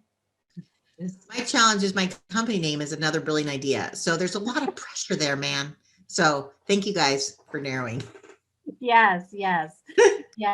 So true. Well, I love our honesty, right? It's like, we got to just keep it real. Okay. Any other shares real quick before we wrap it up? Michelle. Yeah, I really wanted to thank you for the reverse engineering, because that's brilliant. I'm going to apply that to so many areas of my life when I'm stuck. It just really kind of bypassed any resistance and allowed me to dive right in. I think I would have labored over this for quite a while. And that, combined with the brilliant feedback from everyone, was so delightful. So thank you. God. Yay, you're welcome. Yeah, sometimes it's just a simple, like, flip it. Let's just flip it and go a different direction. Love that. Yep, absolutely. Brilliant. Okay. All right. Does anyone have anything others burning they need to say? Speak now or forever. Oh, Misty Loretto, come on down. Hey. So I just want to say I love the collaboration with the community that you've built here, just to echo what other people had said. And then what I so appreciated is, with thinking about my talk, I was like, okay, cash cow, revenue, and profits, and like so many words. I just did not have the monetize. And then when Nancy came up with monetize, so in case that, is helpful to anybody else, just that really, really brought it together under all of the profits, the maximizing verbiage that I had in my head spinning, that really helped me fine tune that. So grateful for this. Really, really valuable. I loved it too. I know when I saw your thing, I could see you're trying to figure it out. You're like cash cow, and I'm like, oh, I already know what you do. So I'm like, oh, I don't know if that's probably not the right metaphor we want to be putting out there, considering what your specialty is. And then, but when you came up with that one, I'm like, boom, she nailed it. I love So it. good. So good. Thank you. So good. Yes. Awesome. Yes, Sanja. I met a lovely lady from France, and I don't know where she is. I want to connect with her. Where are you? I don't know where she is. Where? I don't know where she is. She might have popped off. Sorry. Okay. Okay. Well, save the chat. Maybe her name will come like in your consciousness. Okay. Okay. Okay. All right, lovelies. Oh my gosh. Lisa, Carlos has his hand raised. I'm sorry. Thank you, Carlos. Go for it. I was just going to say, it was nice in such a short period of time to have that collaboration and putting together a framework. Like you said, it would have been nice for you to have some of this to guide you through. And it's amazing to have, you know, a title, 3 topics, and how we can help some of our clients and customers. So thanks for sharing. You're welcome. You're welcome. I like your background there. You're going to go on the boats there. I love it. Oh, beautiful. Oh my gosh, I'm just basking in all this lovely attention here. Jenna, Miss Jenna. Yeah. Well, and I just wanted to say, I love the process that you've created here, and you keep refining these. I've done several of these kind of workshops that you've given, and you keep refining it. And earlier, I think you said something about how probably there's no one who has stage fright or is afraid of public speaking here. And I'll just say, I'm someone who has had a lot of fear about public speaking, and the process of going out and putting myself out there it's terrifying, but having this kind of process and kind of being able to come back to it really is helpful to keep refining that message and finding the voice and like having the big group and then going into the small groups and practicing in that setting and having people give really encouraging feedback. Just the whole process is really encouraging for someone like me who's like, I feel like a turtle, like I'll kind of like peek out of my shell and then go back into hiding. So yeah, thank you for that. You're welcome. You're welcome. Once again. And you're above. She's got a beautiful office in Newport Beach, right under the flight path of John Maynard. Yeah, and it's funny because sometimes even that fear, like when our message gets bigger than our fear, that's all of a sudden we're like, okay, now I'm ready to move that fear to the side. And I know there are other people on the call I know who've had fear of sharing their voice for various reasons. And you've gotten to the point, the reason you're here is like, there's now it's like, okay, the message is bigger than the fear now, right? And I love what you said too, Jenna. It's like, okay, I can feel it, but then moving forward anyway. So beautiful. And then Misty, she said, she feels like she's going to throw up when she speaks. When Misty and I very first met for the first time, I remember because she was getting ready to speak on an event on stage, and she was sitting right next to me, and she's like, I go, oh, are you excited? She's like, no. And you did great. You did great. Of course. Of course. You told me just breathe, breathe, breathe. She was going on in like 1 minute. I'm like, what can I help her? What do we got? 1 minute. So you did a great job.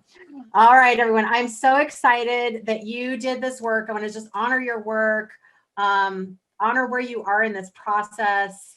Definitely, if you're feeling compelled to go out and do more and really take this to the next level, please book a time with me so we can just talk it through and see if this works for us to work together.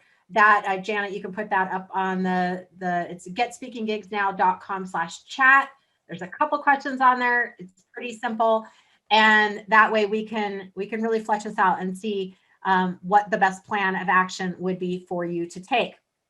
I will keep you apprised if I do the Speaker Palooza. You'll get that in an email, and I'm not sure if I'm going to offer this session again. So we'll see. We'll see. I'm putting it in the works. If you have any other feedback for me, most of you have my email. You can send me that feedback or any other ideas or when you'd want to see it again, or if you'd want to take it again, please let me know. And I look forward to talking with those of you who are ready to take this a step further. I want to honor Janet. Janet, thank you for being our tech guru today and managing all of our technology. Thank you, thank you. And honor all of you. You're amazing. I know that people need to hear what you have to say. You wouldn't be here if that were not the case. So go make that big impact on the world. And I look forward to supporting you doing that too. So